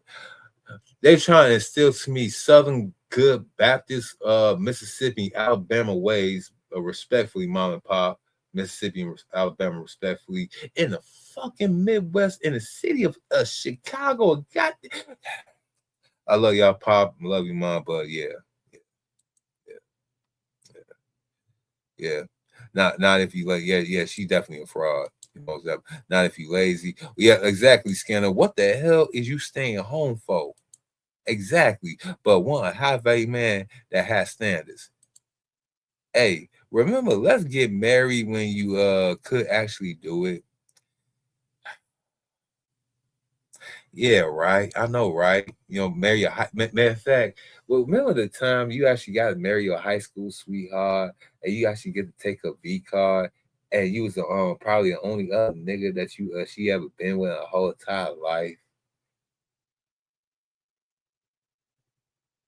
You couldn't stick her with. You couldn't even get stick together like y'all was some crazy glue. Like for real though. But they'll tell you that same woman that have no choice, she have no options, she don't only deal. I mean, y'all gotta understand. Before social media, these chicks, even living in a big city, like these chicks probably living in a small pocket of a big city at that time, bro. Maybe New York is what's that word? I'm trying to say exception to the rule. You know what I'm saying? Besides New York, everybody talk about New York, big city, but LA, Chicago, Detroit, these cities at once upon a time were very, very heavily segregated, right? And on top of that, even within the segregation, it was back then we had a class separation. See, only now that we all want to be one people, one race, and one so-called economically class. But I mean, once upon a time you did have doctors and lawyers and even start working iron work on the same block. But even then, that was few and far between, especially here in Chicago. So you gotta understand that with the class thing and all that, these motherfuckers, they like to call them motherfuckers. What's going on, Igor? Welcome to the Ozone. I guess I'm doing a whole morning, late night morning show now. I've been on for almost 3 hours, and I said I was gonna be off an hour ago, but I'm winging for a little bit longer. What up, though? Make sure y'all hit the like button. You know what I'm saying? Share the content, and if you're liking it so far, I'm rocking your late night to the early morning. Send $1, send $2, send a couple of dollars. Help a struggling content creator out. You know what I'm saying? Help me get monetized and all that good stuff. Thank you, sir. I am doing well. All right. I was saying something. Hold on. Y'all want us to go ahead and keep on following on our source like niggas from yesteryear. It ain't gonna happen. Them days is gone for real. Them days is over with. Like Skinner said, them days is over with. believe that there's some flexibility for me to decide if I like you or not. So I can go there kind of on the fence, but if I get there and then I decide actually, I don't like you. I see you ordering all this stuff. I probably would start to get nervous because I'm just like, oh, I don't know who you are. I probably would dip out early and just like peace out. I wouldn't even like stay there for the bill because my whole but if I get a certain type of reaction. This is the first date. First date. And so if it's the first date, I believe that there's some flexibility for me to decide if I like you or not. So I can go there kind of on the fence. But if I get there and then I decide, actually, I don't like you, I see you ordering all this stuff, I probably would start to get nervous because I'm just like, oh, I don't know who you are. I probably would dip out early. And see how the black man sitting there looking at her, and now she probably figured out with this dumb look on her face, she finally figured out, oh, that's what we do to them. And now she understands what men go through. And just like peace out. I wouldn't even like stay there for the bill because my whole thing is I'm like, listen, I appreciate everything that you did, but just so you can have nothing to say to me of, oh, you ate. No, I did not. I will put this fork down right now and I will go to the bathroom and you can have that. Because my whole thing is that like, I don't expect, like, I wouldn't expect to eat that whole meal and then just sit here and be like, oh, sorry, I don't like you. Because it's like, well, you spend all that money. So it's like, I would be a fan of like ending the date right there. Because I'm not about to let you, because who's to say that you don't like really got it like that? A lot of guys will fake it for a girl and put on all this money, which you shouldn't be doing. But then it's like, God forbid you're doing that. You're running up credit cards. You're going to be looking at me like, bitch, I did all this for you. So it's like, you know what? I'm going to just,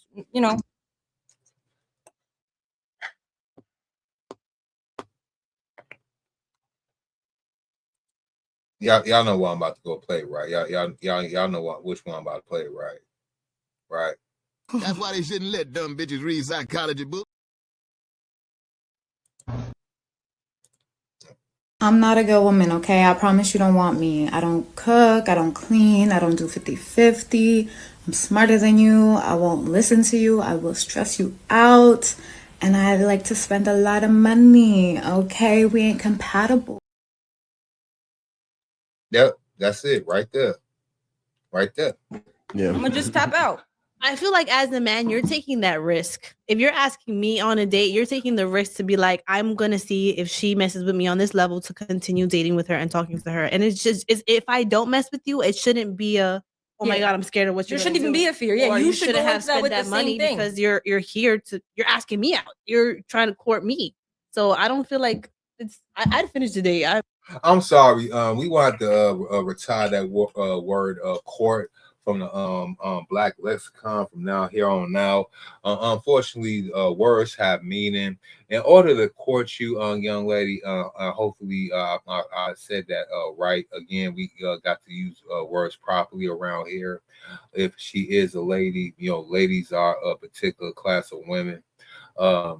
If you're parents, don't come from, first of all, a particular character, then from a particular class, then from a particular profession. If they're not formally married, I mean, we're not courting because you don't have nothing to fall back on. See, this thing called family, it actually means something. That the family is your first business. You pass down your household. It's called an inheritance. People think inheritance is just money. No. You pass it down what you have built to the next in line.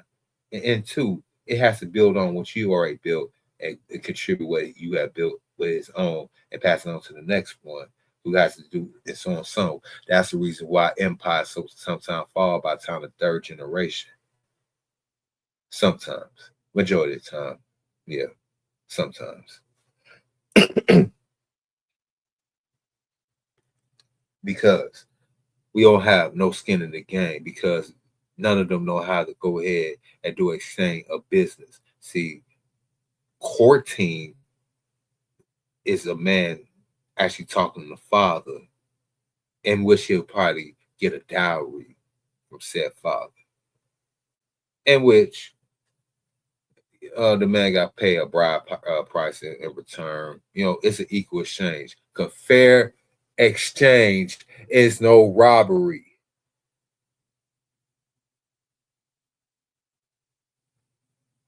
How you gonna go ahead and court and trust something that got nothing to lose and nothing to stand on, but has everything to gain? And I end that right there tonight.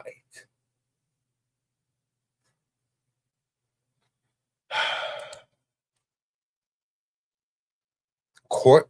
No, we're not courting. We are porking. I gotta use a different term. I've been cursing all night, but I'm trying to clean it up towards the end. You know how they play with the algorithm. We are porking. Courting? That means I'll have to go ahead and actually delegate with your, literally, your patriarch.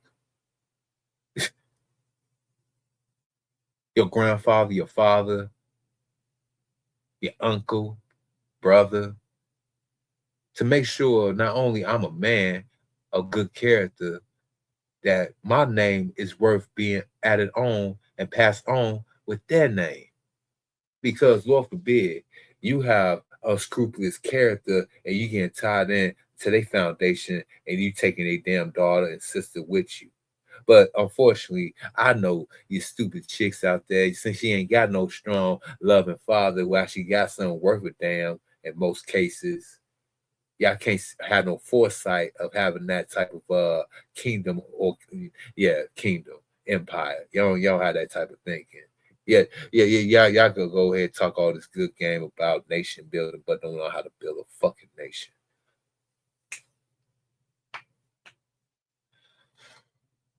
As always, again, do me one favor. Like, comment, share, and subscribe. And if you want you to donate, you can sock it to my pocket at Cash App, $MISTRO070. And you can hit my email if you want to go ahead and support the content. Don't you want your donuts right? Oh, hey, don't you ever fuck with me, boy. Do you know me now? I'm a bad man. How you sleeping at night, son?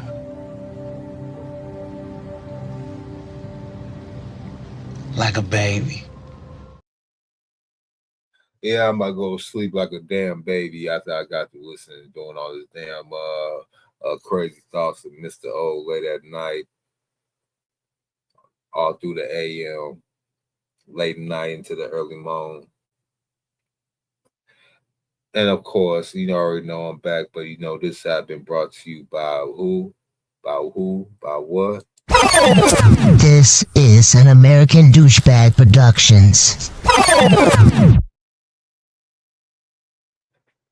Make sure y'all go ahead and hit that like button. We'll dust your feet off on the way out the door. You ain't got to go home, but you got to get the fuck up out of here.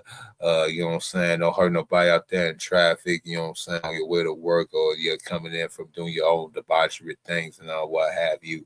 You know what I'm saying? It's Mr. O, and I'm out. Peace. Mr. O with the info.